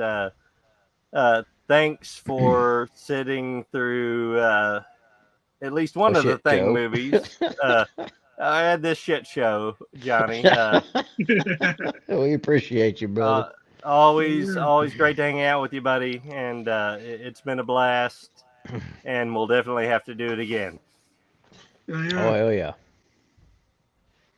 Hell, we may have to have two guests next time. We can get Johnny on here and Father Mahoney at the same time. We got to get Cosmic sometime, too, if we can talk Yes, we do. Yes, we do. Yeah, we get Cosmic to come on here and rap his song for us. Do a live version. A live show. There we go. Yeah, well, she's got a new podcast now, too. I haven't got a chance to listen to it yet, but yeah. Yeah, they've got a few episodes out, I think. Yeah. Well, Johnny, is there anything you want to throw out or a pitch or anything you're doing right now? You want to plug your YouTube channel or anything? I got a YouTube channel, Johnny Sweet 13, Yeah, where he does some really cool movie reviews and a little bit of everything. Horror, action, all kinds of stuff. Yeah, huge mixed bag of everything, Just put out the Total Recall review just last night, so yeah. Oh, hell yeah. Here we go. All of our 5 listeners, you guys need to get on there and check his stuff out on YouTube. We may have 6. I don't know. I know we got 5 at least. Poe's Oh, watching wait. sometimes. Oh, wait. Nope. Your old lady's the 6th one. Never mind. So we've only got 5. My bad. She doesn't watch. She just subscribes. Yeah, that's it.